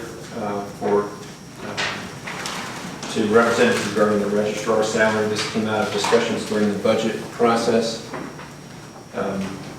This letter was originally drafted by Ms. McKiernan, went back and forth between she and I a couple of times, and the version that is included in the packet was reviewed and found acceptable by the electoral board. It's set up right now as a dual signature between the electoral board and the board of supervisors.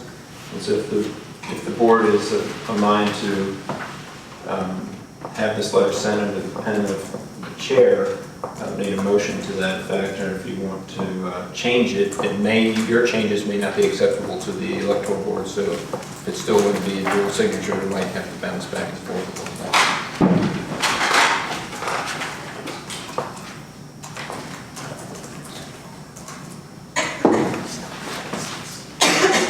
And I understood that this would go to General Assembly representative as well as the governor and that half of the government as well. You need a motion on this? Yes. I'll place this in. I had one small change, it looks like under Denise Chandler's signature. It's missing the first L in the electoral board. Sure it is. And other than that, I don't have any changes. And if you would amend the motion, I would send it. Certainly would, if we take care of the typo. And then I'll second.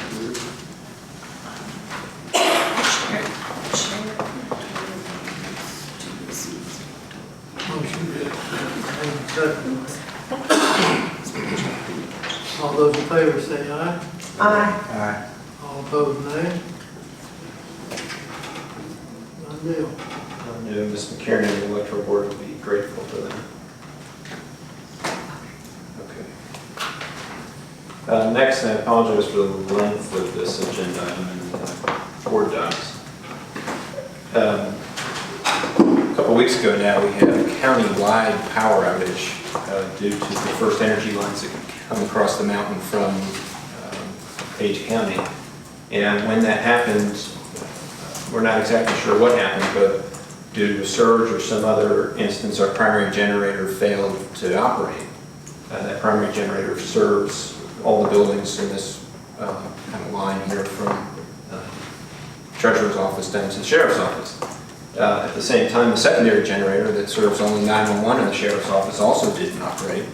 And the UPS devices in the Sheriff's office, which are not designed to carry the load for very long, gave up after a very short period of time and dispatch went dark. That's a scenario that we like to avoid. And for whatever reason, all the circumstances led to that exactly happening. The electrical service, the generator, the large generator that we have behind the Treasurer's office that serves multiple buildings, the small generator at the Sheriff's office, and the surge suppression and grounding at the Sheriff's office do not comprise what would amount to a public safety grade equipment or system. Not that I'm used to. And so I reached out to two of our engineering contractors, consultants, and asked them for proposals to come in and inspect what we have now and then make recommendations in the way of whether there are any issues, code issues or otherwise, grounding improvements, surge protection improvements, and then design a UPS system for the critical circuits at the Sheriff's office. There would be one UPS that would serve all critical circuits rather than the little devices underneath the desk, which is what they use right now. There will be considerable cost for a project like this. I would represent that it is appropriate to do, given the public safety nature of the work. Put it here to receive input from the board, and we do have two alternatives to go forward. The two engineers attacked it slightly differently. Of course, Wiley Wilson is going to be involved with our buildings and conditions, facility conditions anyway, but this would be a much deeper dive into that work. And I understand SRP may have been involved some in the past on some of these, and they have some history. The design and inspection side of things, it looked like SRP was going to be more affordable, and the Wiley Wilson may be more in-depth study. I don't know if I noted in the document, Motorola has what they call an R56 standard, which is a guide that's about yay fat that includes everything that they recommend for grounding, surge protection, battery backup, etc., which in my past life had to build a building to meet that.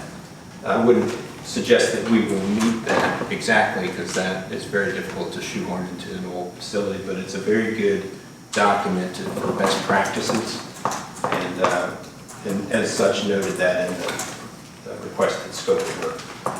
Without answering any questions that I can. What I'm seeking from the board is authorization to move forward with work by the engineers to do this work. And if you have direction as to which one. I would like to know that. It is very likely that the engineering work will ultimately be over $10,000. Wiley Wilson's proposal is, and SRP's, when you look at both phases of the work, is, so that would require an award by the board anyway. I think we've worked with Wiley Wilson in the past, and I've had good luck with SRP. And Mr. Dinesh, I can't remember his last name, unfortunately. Susan. Dinesh, I'm sorry, Narang. Dinesh Narang. He said he was personally involved with past work, so that is a significant benefit. Whereas the Wiley Wilson folks, they haven't been involved here before. Could we also ask them to take a look at that, conversation that you and I had briefly about the big generator that sits back here and does nothing? Well, I think that they're almost charged with that, with the other work orders that we cut with them for the schools, to look at the manual disconnect switches. We've already signed those, and they're just trying to get that timing to work out. I was just thinking if they're not going to use it, for running another one for a backup. Right. And if we have a secondary generator, having a big backup doesn't do a lot for us, but particularly one that doesn't work very well for our purposes. But they may be able to help. I think we've had it now for 4 years and never used it. Well, we started like every other week. I could make a motion that we authorize you to go ahead and get this work done. It's got to be done. We've been kicking this can around for a long time now, and we've known about this. It's not like the board did not know this. We have actually known about this stuff for a long time. Well, and we're getting ready to replace every piece of public safety equipment in the building, from the radio system to the 911 mapping system to the 911 call handling system to the CAD system. All that's all going to be new and expensive and connected together. The last thing we want is it to be ruined by surges or power issues. We don't know how much the improvements will cost, but this would just be the design work. Yeah, I make a motion we get the work done. I think perhaps if you're on the ground, you're looking at what needs to be done, maybe we should have a little bit of flexibility there we can work with. I'm fine with that. That's okay with the board. So when you say work done, you mean the design work? The design work, yes. And that's the motion? Yes, On because second. the construction is going to be first, second, and that good design. Yeah, that'll be a public hearing. Motion made and second. All those in favor say aye. Aye. All opposed? Thank you. Motion carried.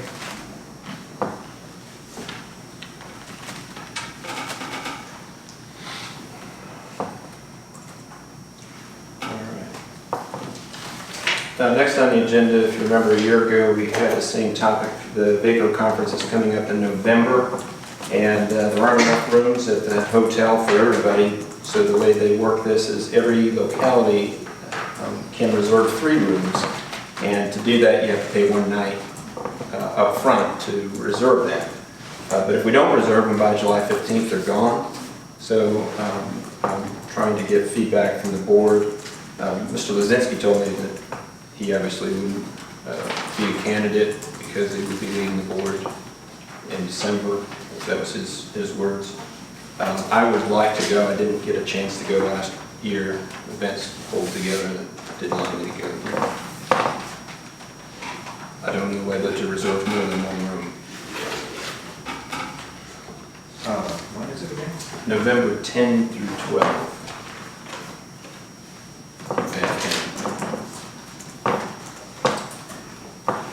I may consider going out, but I let you know. The room reservation is fully refundable, and we did get it refunded last year. So there's little harm in reserving our rooms. It's just we have to pay 1 night of it, and we stay on top of it. We can get our money back as long as we get those. I would be inclined to reserve your room, Mr. Curry, and then maybe one spot for a board member. This is an awfully hard time of year for me to get away. And I know we had challenges making this last year, but it sure would be great if circumstances allowed.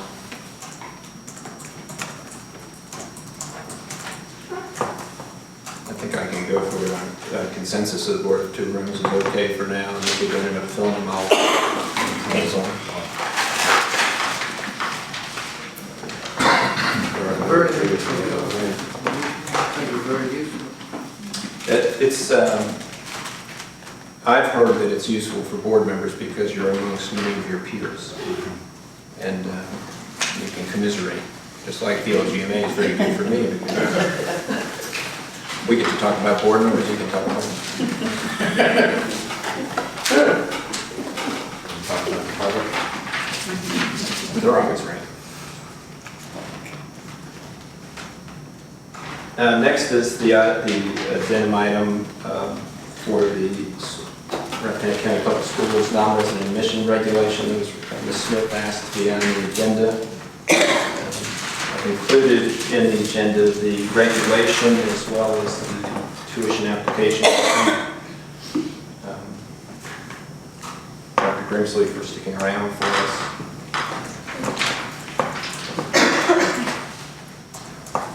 I did ask for this to be added to the agenda because I heard concerns in the public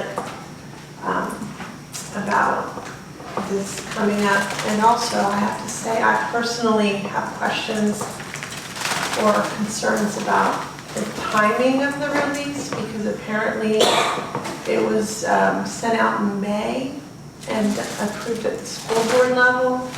But yet, we didn't hear about it in the June Board of Supervisors meeting. And I was just wondering, I'm concerned that if there's a policy that could be potentially this impactful to the schools and it doesn't make it into the update, that's my area of concern. I understand what I think you are trying to do, which is that there's a sweet spot where you are maximizing what you already have without incurring any more cost. My concern is that sometimes when you open these situations, you don't control all of the variables. Our experience recently with Head Start is a similar situation where, if I remember correctly, we thought there would be 16 or 17 applicants. And I think eventually we ended up with 22. And so I just wanted to err on the side of caution in that it is, I understand it's a numbers game. I just have concerns that making it and I understand it was a policy that was already in place that the superintendent has the ability to make these discretionary judgments. I just wonder if maybe advertising it so broadly was, I don't know. I was curious to see what else you had to say about it, Dr. Grimsley. As to the notification part, I mean, that was just, it happened in May. We heard very, very little about it, so it was a suggestion of one of my board members actually that said maybe you should just put it on social media and see if we get any other bites. We hadn't heard a thing.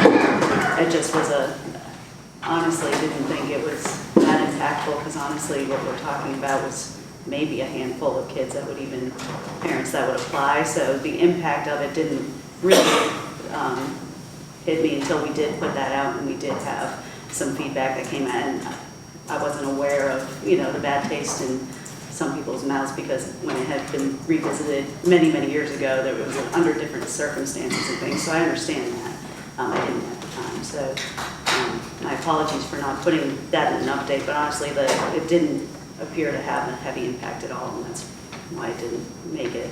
In fact, it didn't until we put out that social media update, and I still have yet to get a single application, so I have 0 at this point. I had similar complaints. I had people in my constituents in Johnson District that were concerned about it, but then I started reading some of the comments on some of the social media sites, And it appears that even though the Code of Virginia states very plainly that the governing body is the policy-making body in the county, it appears that maybe the school board and then the superintendent has usurped that authority. Because when I read what you comment here about incentivizing those who provide services to the county, it will be a great recruiting tool for our service departments to say to prospective employees that their children may be eligible to come to Rappahannock schools with tuition waiver. You're establishing a public policy that, as Ms. Smith said, this board had no input in.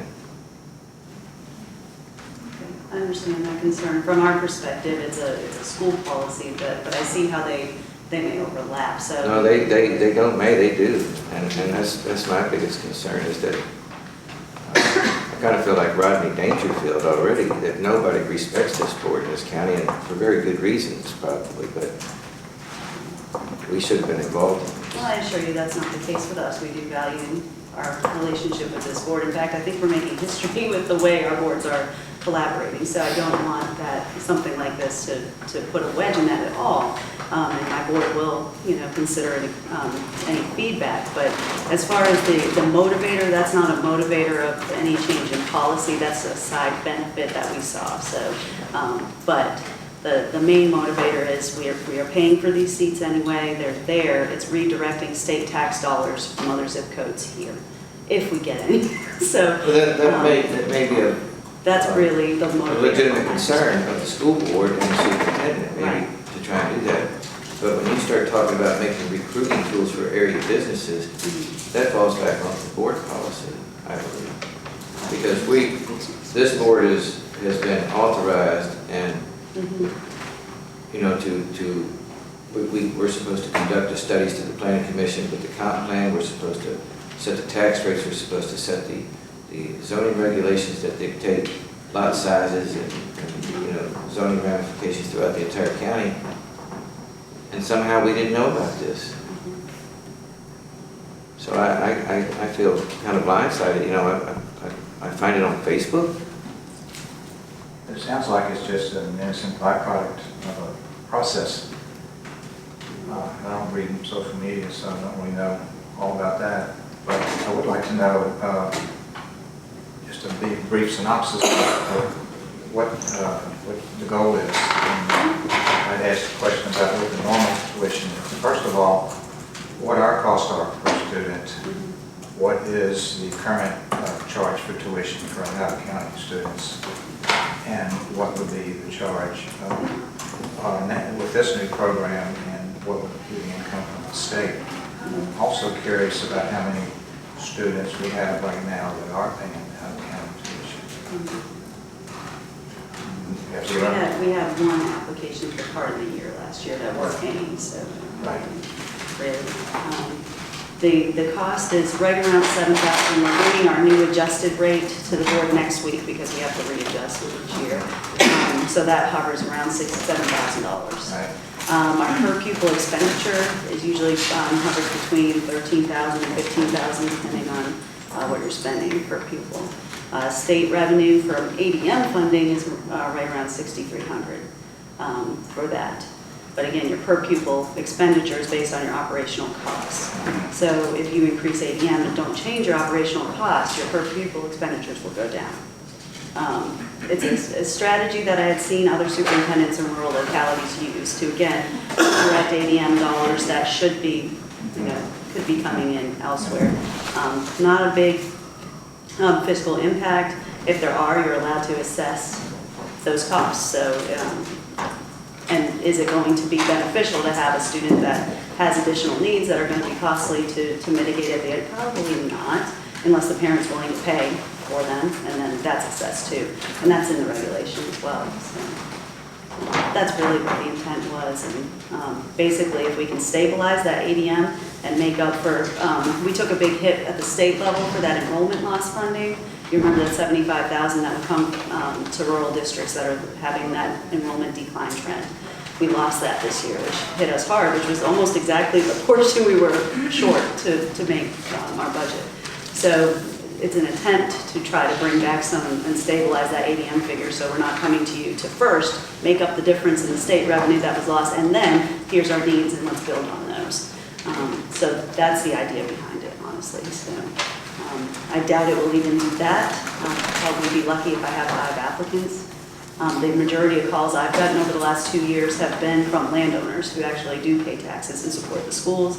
One family in particular comes to mind that owns land, also works in the county, pays taxes, and want to build a house eventually, but it's going to take them several years. They have young children. We're wondering about the possibility of starting them in a system rather than uprooting them when the house is built. So situations like that, but that's about all I've gotten so far. So honestly, I haven't had any. So it seems that there's no particular downside of it, and then just, I guess it was pointed out that there may be a benefit or an incentive for somebody to apply work in the county. It just happens to be a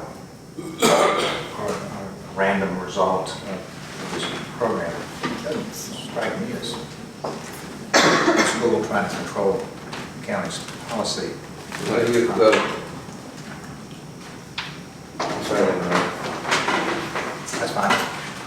no, but my problem is, just to toss something out there that for employees, people that work in the county, they don't have any connection with the county.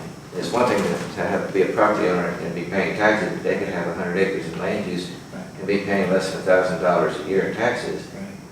And that's still not comparable. But when you have people that have no connection with the county, they also they don't have that connection that would make it important. And what you have is where if they're getting a benefit without putting anything into it, it could have some drastic results. So my impression was the benefit that they get is made up for through extra state funding. So for us, it's a wash, correct? Is that what I'm seeing here? Yeah, even. If it's a wash to us, then I mean, it's there for you. But you're talking about, having to have the taxpayer, the Rappahannock taxpayer, already foots the bill for the structure. We've got all the fixed costs in place from the taxpayers that are here now. I think I'm missing something. It seems to me like the taxpayer is not penalized. And in the long run, maybe just the opposite, if we keep our ADM up, which is a struggle. But if you're talking 5 or 6 students, like you mentioned, that probably would have that net result. But when you're talking about staff that are required for additional pupils, then it can get out of hand. And the people that would be sending their kids here with no involvement, they don't have anything to lose. So if it reached that point, would it be possible to stop the program? Well, and that's part of it. In the letter that any applicant would get, it would state this is a yearly application process. So we would, and what I would do in transparency would deduct out those non-resident students out of that projection initially, so you can see the difference. And then we build our budget with those fixed costs, and they have to annually apply. And that's an understanding that most school districts that do employ this do that for that very reason. So it is an annual process. They have to apply every year. We re-examine everything, and then, approve or not. So it is, that protection is in place as well. But if I come to you, agreed, with 200 more students and ask you to build a middle school, then your purview, absolutely correct. You would probably be disinclined to do that. That's the extreme number, 200. It wouldn't take that to have a cost effect on the county. Right. It wouldn't take that. But at the same time, again, my biggest problem is you made a call that was a public policy that I thought that was sports. But no involvement at all. I read about it on Facebook. That appears to be unintentional.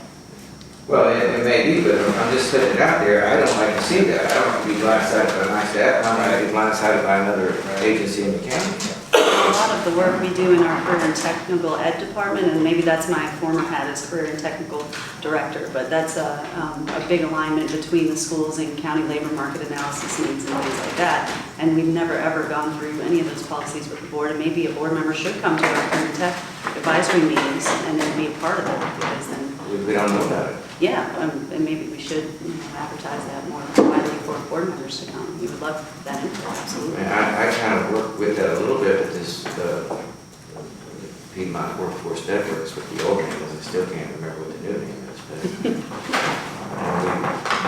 but we don't have any involvement with the schools. We can't get school superintendents to work with us. Until now. They may have contacted you, but other school superintendents didn't want to work. I'll work with you. I do wonder if maybe a more productive way forward with this might be looking at ways to get additional state funding, just like we are sending a letter off for the registrar this month. If we couldn't get some, and I feel like this is sorely lacking some input from either you or the school board as to what, we can do as a board to help shore up funding for the schools. That would be helpful to me to know where to direct those efforts. Well, the best thing you can do, if I could speak, is go to Richmond and see your representatives. We do it all the time, the school board does it. I mean, I've done it all the time since I've been on the board. And I don't care if it's my representative or not, but I see all of them that I think is connected with the money. Well, and I'll give you a couple of talking points that I did lay out during budget time. The two that the rural coalition of schools that we're involved in, we're one of 80 districts.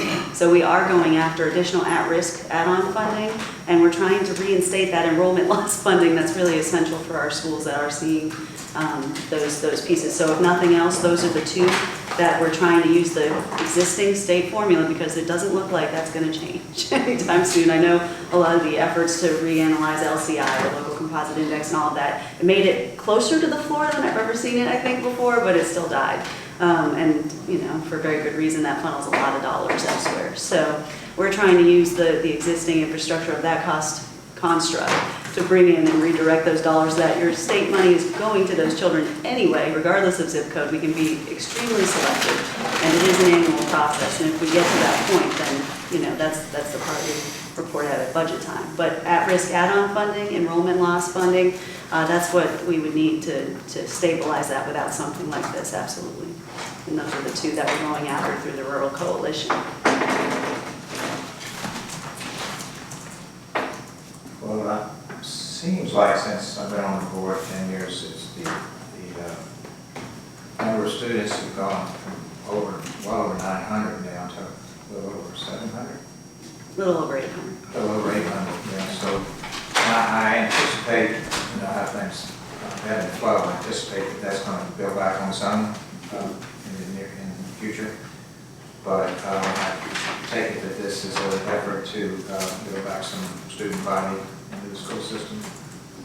Yeah, I mean, it's not going to affect our enrollment all that much, but it will redirect those ADM dollars to help stabilize that. So I'm not coming back to you at budget time, hopefully, and saying, well, because of our enrollment loss, now our projection in ADM SOQ funding is now down this much. So first, let's make that black, and then I have to ask for the budget of need on top of that. So it's trying to lift that up ahead of time. So I'm not asking you to make up the difference, basically. You can notify us of these meetings. Sure. Career and Tech Advisory, yeah, absolutely. We would love your input in those. And the more work we do with Profile of a Graduate and trying to make students life-ready and career-ready, we want to connect them more to the community and what's available here and those things. So that's absolutely essential. The board may elect to send one of our members over there on a rotational basis or something. Absolutely. But to have no involvement is not good. No, I agree. I apologize for that. Well, I'll point out the obvious that Dr. Crimsley's at every one of our meetings, and I go to very few of theirs. So, one side is reaching out every meeting. Well, yeah, and I appreciate that. But you were here last month and nobody said a word about it. There's a lot on So, when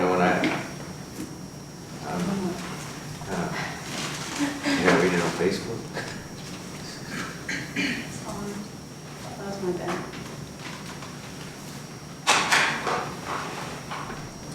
If you could get us that information, I'd take a look at it.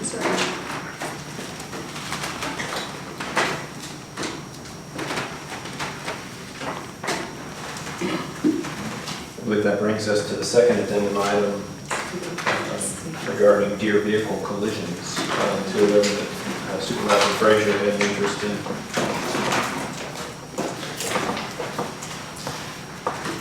Happy vacation. Yeah.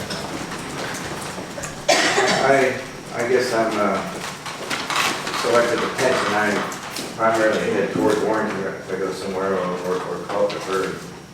And one particular morning last week, I counted 4 deer hit between Amosville and town Warrington, maybe 5. I couldn't tell. The one was actually 2 because it was such a mess on the road. It was at least 4, if not 5, that one morning alone. And I kind of take this personal because the deer tend to be suicide deer. And they wiped out my truck a month ago, this past Thursday. My daughter's car got towed about 2 weeks ago. I mean, this way. I was headed toward Warrington. So, I mean, it's just one road. And, you know, we've got all these other arteries. We've got 231, we've got 522. I don't know, but several years ago, fall deer had the same deer season as Loudon did. It extended all the way into late March. We mentioned it here several years ago. We never did it. I think they increased the bag limit, but you can have all the bag limits you want, any extended season you want. When you've got posted property, you've just got all these reservoirs for deer to just lay pat until the season's over. And that's the biggest problem we've got. Not enough of them are being taken during the season. You know, whether it's the lack of hunters or lack of available space to hunt or whatever, I think perhaps we haven't asked DGIF to come back and talk to us about it. We've got a real problem. I asked VDOT if they had any data on, if they do the carcass removal in the right of way, and I said they're going to reach out to the contractor and see if they can get anything behind us. Right now, we don't have numbers. I just know that we've got a problem. I just don't know what the numbers are.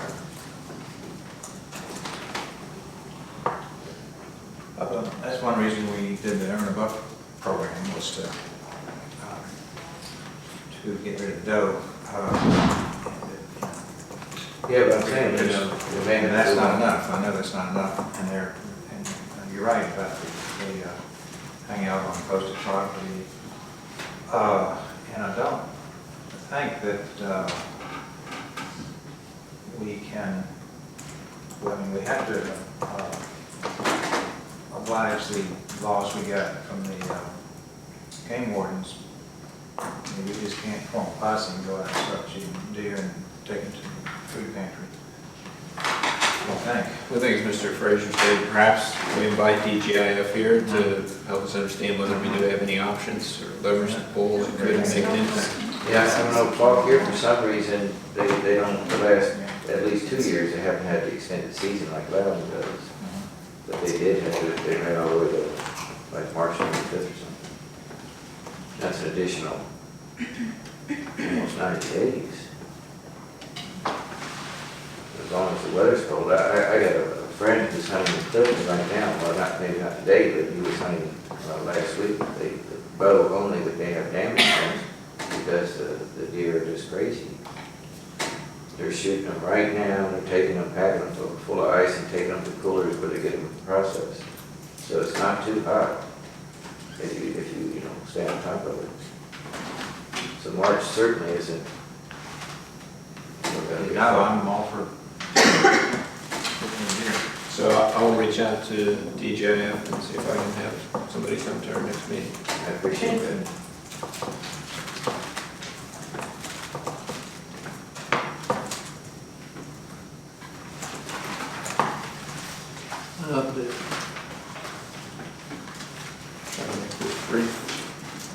County Administrator update.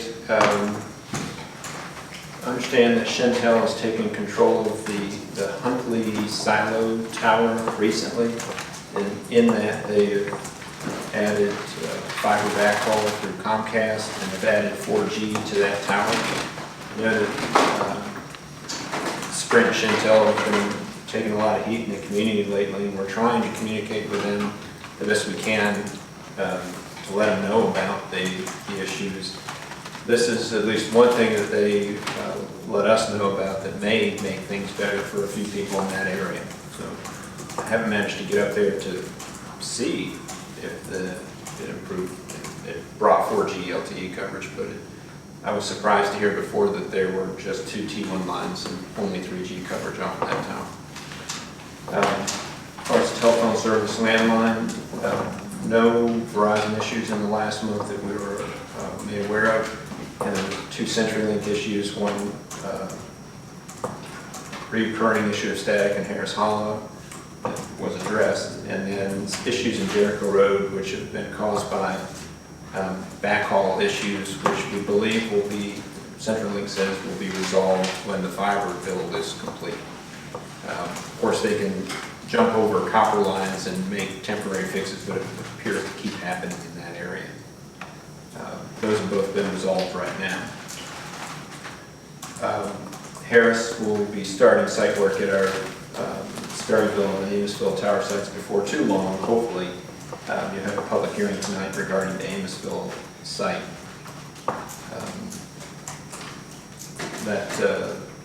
That work has been accepted at Sperryville by the tower company and still working with SBA at the Amosville site.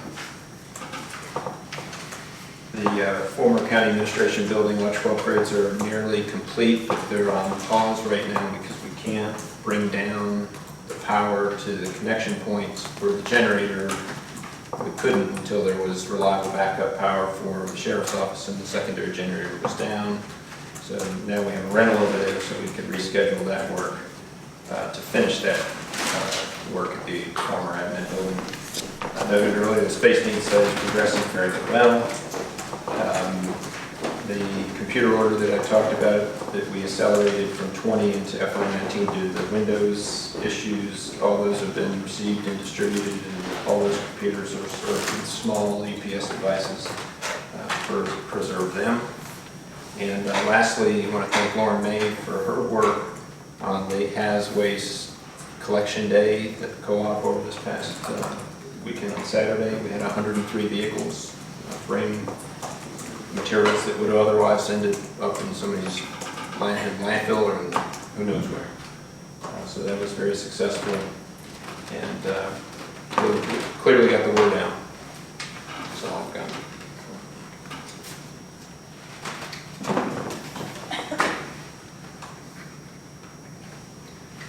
One item in the information, correspondence information, there was information from the health department regarding changes that began July 1, 2019, public information. The board members and staff should review that information. There are some changes to how they handle their environmental permitting. Following that, you have your building permit report, your zoning administrative report, and the VDOT report, which Mr. Nesbitt mentioned earlier. Which brings us to item O, closed meeting item regarding board employee evaluations. As you're aware, my employment agreement states that I will have an annual review by July 1. July 1 came fast this year, so we missed it again. Included the forms that we used last year. May I ask a question, just to back up from it, please, Mr. Chairman? I know that Madison County has recently discontinued some of their recycling efforts. Has there been any thought as Ms. May's been going through the invoices in our own county? What's our situation in terms of recycling? We pay significantly to recycle. I've been saying this for a while, but it is squarely in my sights to pull together an RFP over the next month or two for the entirety of the work. Madison, their contractor, actually basically backed out and said they didn't want to do the work anymore. And Madison put a bid out on the street, and it looks like Updike is one of the companies that responded and may be in line to potentially get a contract. That may be good for us. Right. If we can, but we don't know right now. But yeah, we definitely need to do something. And I need to look at their RFP. If they end up with a contract with Updike, then we may have a cooperative procurement pathway to Updike and could negotiate something that works for us. And if we can't, then we can hit the open market. Do we know that the stuff that we pay the higher premium for recycling actually goes to recycling, or does it? Well, they, yeah, Update Updike or whatever branch of their company has a material recovery facility, so much of the materials are not recycled anymore in a sense. It's just too costly. So when they're separating their stream, they're probably landfilling a bunch of it and only processing and reselling some. But you'd have to go to the MRF to really know that. I haven't asked the question because I don't really want the answer. Well, this question keeps being asked to me, and all I can say is a very definitive answer. I don't know. Many localities are ending portions of the recycling and really narrowing it down. Many are eliminating glass, even though it's very recyclable. It's very heavy and costly to haul around, and nobody's recycling. The best use now is crushed glass used for aggregate, but you have to find somebody who's willing to do that. And then when you're left over with a whole bunch of plastics that get thinner and thinner every year, so the mass per volume is very small and it gets very inefficient, and then they're contaminated with everything under the sun. And China says they don't want it anymore, and everything is just upset. Thank you. I keep hearing about it in different areas, and I know that you've looked me into that, and I appreciate the update. I think that brings us to vote. So we've yet to receive the forms, right, to fill out. I know it's on here, I guess we could print them. I can certainly print them out and provide them to board members, mail them, we can pick them up. We haven't talked about the process at all, and I noted to the board as I was looking through, I think last year's agenda, just to make sure there wasn't any annual item that I wasn't thinking about, that I came across this and said, oh yeah, it's July, I'm supposed to have a review, and so then I threw it out, and Mr. Frazier said, yeah, you should probably put that on the agenda as a closed session. So I did, but we don't have any clear process pulled together on that. Seems to me like the process would be that we would get the forms, we'd fill them out, and get them to you all, and then we'd have a discussion. Well, the thing is, we haven't completed one part of the process from last year. The county attorney process, we never completed that. We put that off and put it off until November. We met in November and discussed it. We've never been able to get that back on the agenda since then. Are you saying that we discussed the county administrator, but not the county attorney? No, we discussed the county attorney over there in the small building in closed session, and the board members had decided on a form of action that we wanted. We had a couple of concerns, and we've never been able to get that completed since last November. So you're saying that we've treated the county administrator differently than the county attorney? Absolutely. We've never completed the process. And you're saying that we did complete the process with the county administrator? We did. We did. Well, I can tell you. I'm thinking that the way we should proceed is to get the forms, fill them out, and then discuss the results. I'm not in favor of going into closed session. Is there a consensus then to go through the forms this month and have a closed meeting next month? I think we should do the forms first. We can do that, but I really think that, we need to complete the process if we're going to do it, because it becomes ridiculous what we've been doing.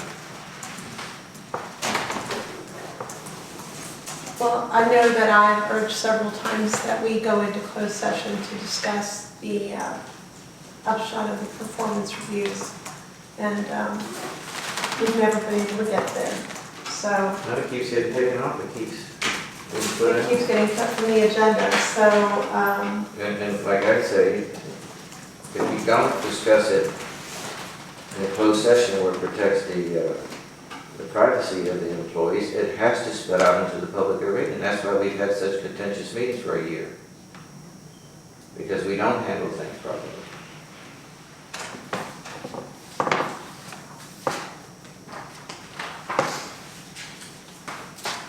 Well, at least we agree on the fact that we can go ahead and fill the forms out again, because the year's gone by since we did it before. And let's do that and see what happens next time. You know, that's what we did month after month. We see what happens next time, and next time, 3 ago, vote to take it off the agenda. It doesn't get us anywhere. We can talk about the process and make an action plan and actually follow it. That would be a wonderful change. Is that what we're going to do? Print out the forms, we fill them out, and then next month we actually discuss these in a closed session environment? I think that we should consider that, yes. what's it, last year? You probably have gathered, I'm a little fearful of closed sessions. We go into closed sessions, something that seems to, If we had a couple of suits because of this closed session. Now, if we follow the process properly, we don't get sued. I'm a little fearful of closed sessions, but anyway. But As of May, I do know that we need to fill out the forms, so let's just do that for now. It becomes harmful for the employees to know that, you know, we don't properly take care to do the public's work. And things, you know, get ironed out in the public. That's probably where it belongs. No, employee things can be, maybe should be discussed in closed session. That, you know, the things that should be. That's what- Personnel matters should not be discussed in open meetings. You know, we keep putting it off and putting it off. It has to spill out eventually. So I would just need to know what you need administration to do to help facilitate whatever the board wants to do. If that's printing documents. Yeah, bring the forms out, where we can pick them up and fill them out before the next meeting. I think it would be an obvious step to take. Certainly happy to do that. I can bring it out at home.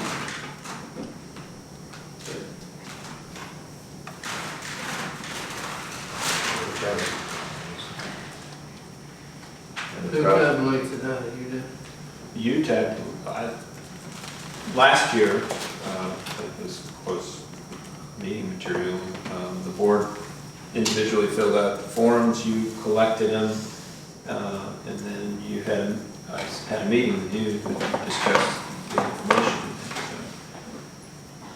So it wasn't concentrated onto one form for the whole board, it was just 5 individual documents. I can't say what happened with Mr. Garland.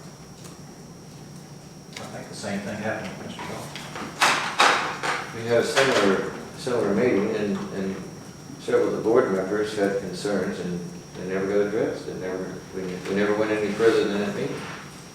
I think that Mr. Welch went to Mr. Goff with the results of the forms, right, and had a meeting. Is that not true, Mr. Goff? Yeah. So I think they were both treated the same. I think in that regard, they were treated equally. I think and this is, I'm repeating myself, what's missing from the way that we discuss the way this process should be is that then after the chairman met with both of our employees, we were all sit together in a closed meeting and have another discussion regarding personnel. That cannot be done in an open meeting, and that never happened because it kept getting taken off the agenda.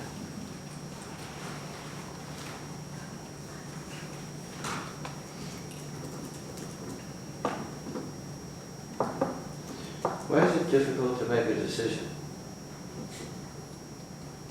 That's what I don't understand. Why is it difficult to make a decision?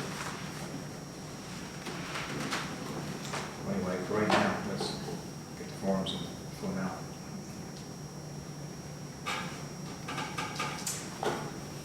If that's all there is to the process, we don't even have to waste the paper. Well, I would like the benefit of the paper at least. Mr. Chairman, are you in favor of having a meeting next month? Yes. We don't have the data in front of us right now. I don't know how we could use it.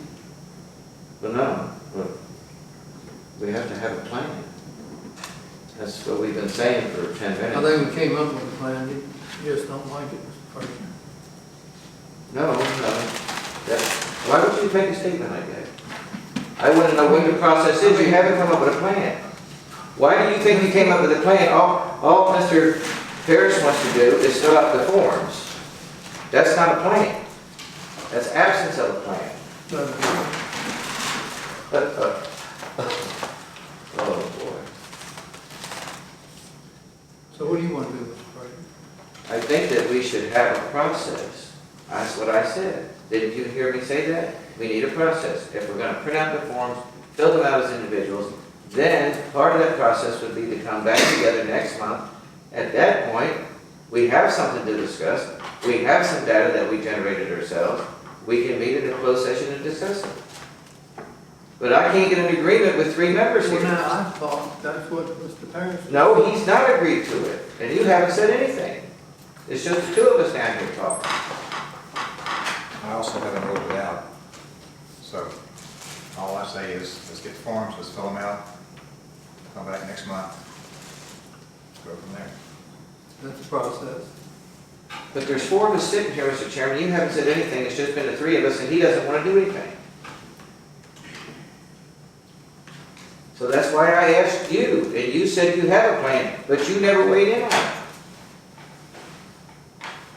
So we don't have a plan.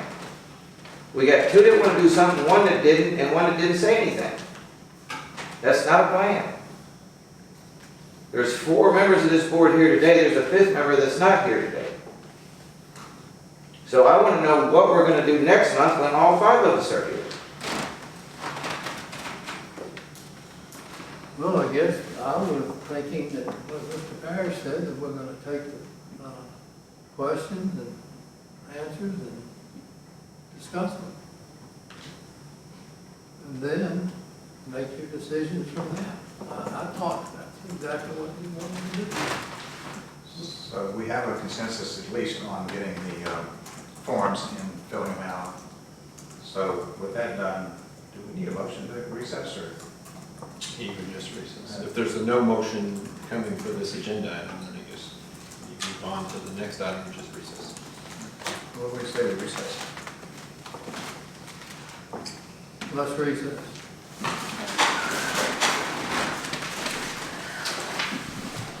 Next item,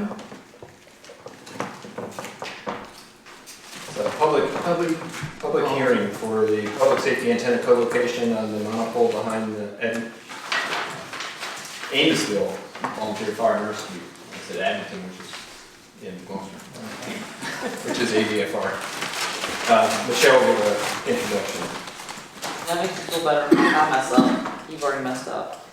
This application is on behalf of the county itself for the placement of an antenna co-location at the Amosville Volunteer Fire Department's existing tower. The antenna is for the purpose of the public safety paging system. The existing tower is 193 feet and the antenna is 10 feet tall. The antennas to be installed will be lower than the top of the tower. The antenna will not be painted and will match the existing tower. While this application, a non-commercial public safety antenna, does not fit the definition of a personal wireless service facility, this application seeks a waiver pursuant to RCC 170-1085 G1, and that the addition of this facility enhances public safety directly. The applicant also seeks additional waivers.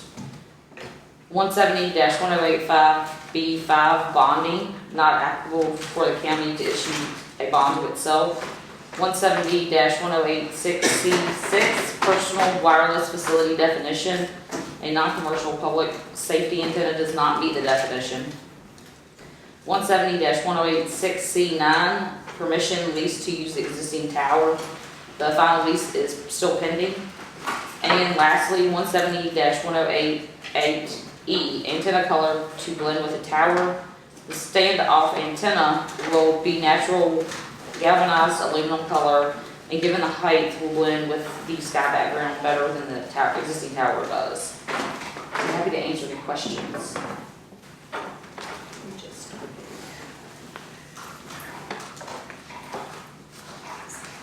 Yes, sir. Why should we give the applicant any special treatment? Because this is for the safety of the entire county, for the public radio system. You think the applicant is being straightforward with this? Yes. That's all I have right now, Mr. Chairman. Mr. Kerr, could you describe the advertising for 30 minutes? Yes, the public hearing was advertised in the newspaper for 2 consecutive weeks, meeting the requirements of code with 5 and 21 days.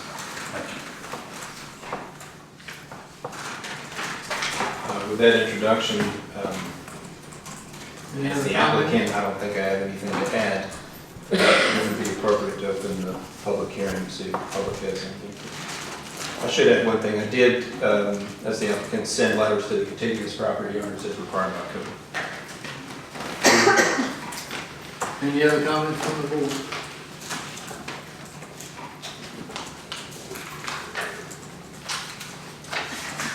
This is public comment time. Anybody wishing to hear and speak, have an opportunity to do so. Simply raise your hand and when recognized, stand, state your name and district you're from. And you can comment on any. This is for the public hearing for the antenna.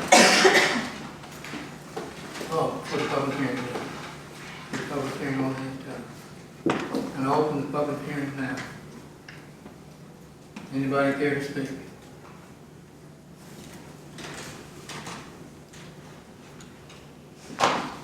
Anybody care to speak? The public hearing closed. Next item is public comment. Well, let's consider approving this before we move on. Oh, okay. So, a bit of, as the board is aware, personal wireless services facility use permit is just like a special exception. It's actually part of your special exception process, not just a specialized portion. The board is empowered to grant these permits, and you're able to grant them with conditions, and you're able to grant waivers. The specific waivers that Michelle mentioned are included in the packet. And it would be my request that you do issue the permit granting you those 4 waivers. I can put them on the screen. Oh, they're already there. They're right there.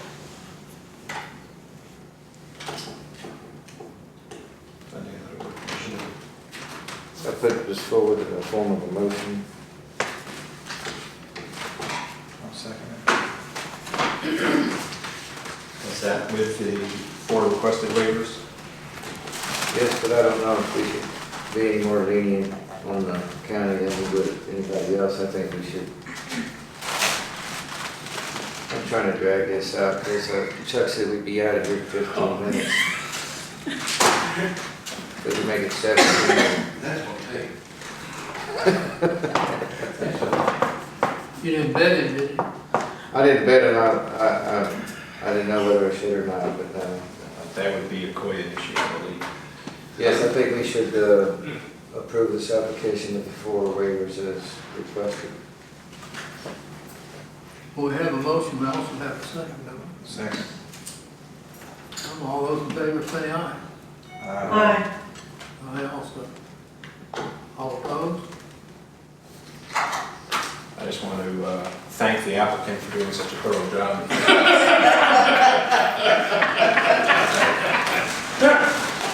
Now public comment. So this public comment period is for any purpose, any matter that citizens would like to bring forward, or non-citizens. Anyone wishing or caring to speak, just raise your hand and you'll be recognized. I'll open public comment now. Yes. I just wanted to come up and make a comment to prove Chuck wrong. Would you like to read the phone book for a while? Yeah, yes, I think I will, maybe the 19-page application. I'm Patty Hardy, Hampton District. One thing that I noticed today in the first part of the meeting is how much of the things that were on the agenda could have been in a consent agenda. And I don't know where that conversation is about adopting a consent agenda. But it occurred to me that if you didn't have to go through, all of these things, that you could review on your own ahead of time, that there might be time in your meetings to delegate things to the planning commission, or talk about, where all these amendments going, the May amendments from 1912. I thought it was 13, but. You could be right, Ron. No, I think you're right. Yeah, okay. But I mean, I think it is something to think about, to free up your time to discuss maybe more substantial things, although I think that, not that those reports aren't substantial, but, maybe there's a way to compress everything to give you time. Now I'll take the phone book, Ron. Go back Thank there you. and get it. You must get paid by that. Anybody else? Yeah, about wishing to 35 comment? cents an hour. Anybody else wishing to comment?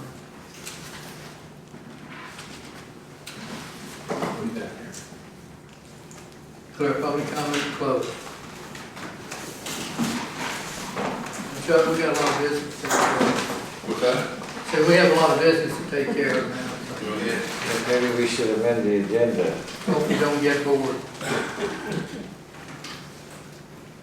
Old business, No old business, sir. no old business. New business, Very good business. no new business. How about let's adjourn? I would make a motion that we adjourn. I'll second that. Motion made and seconded. Ms. May, everyone.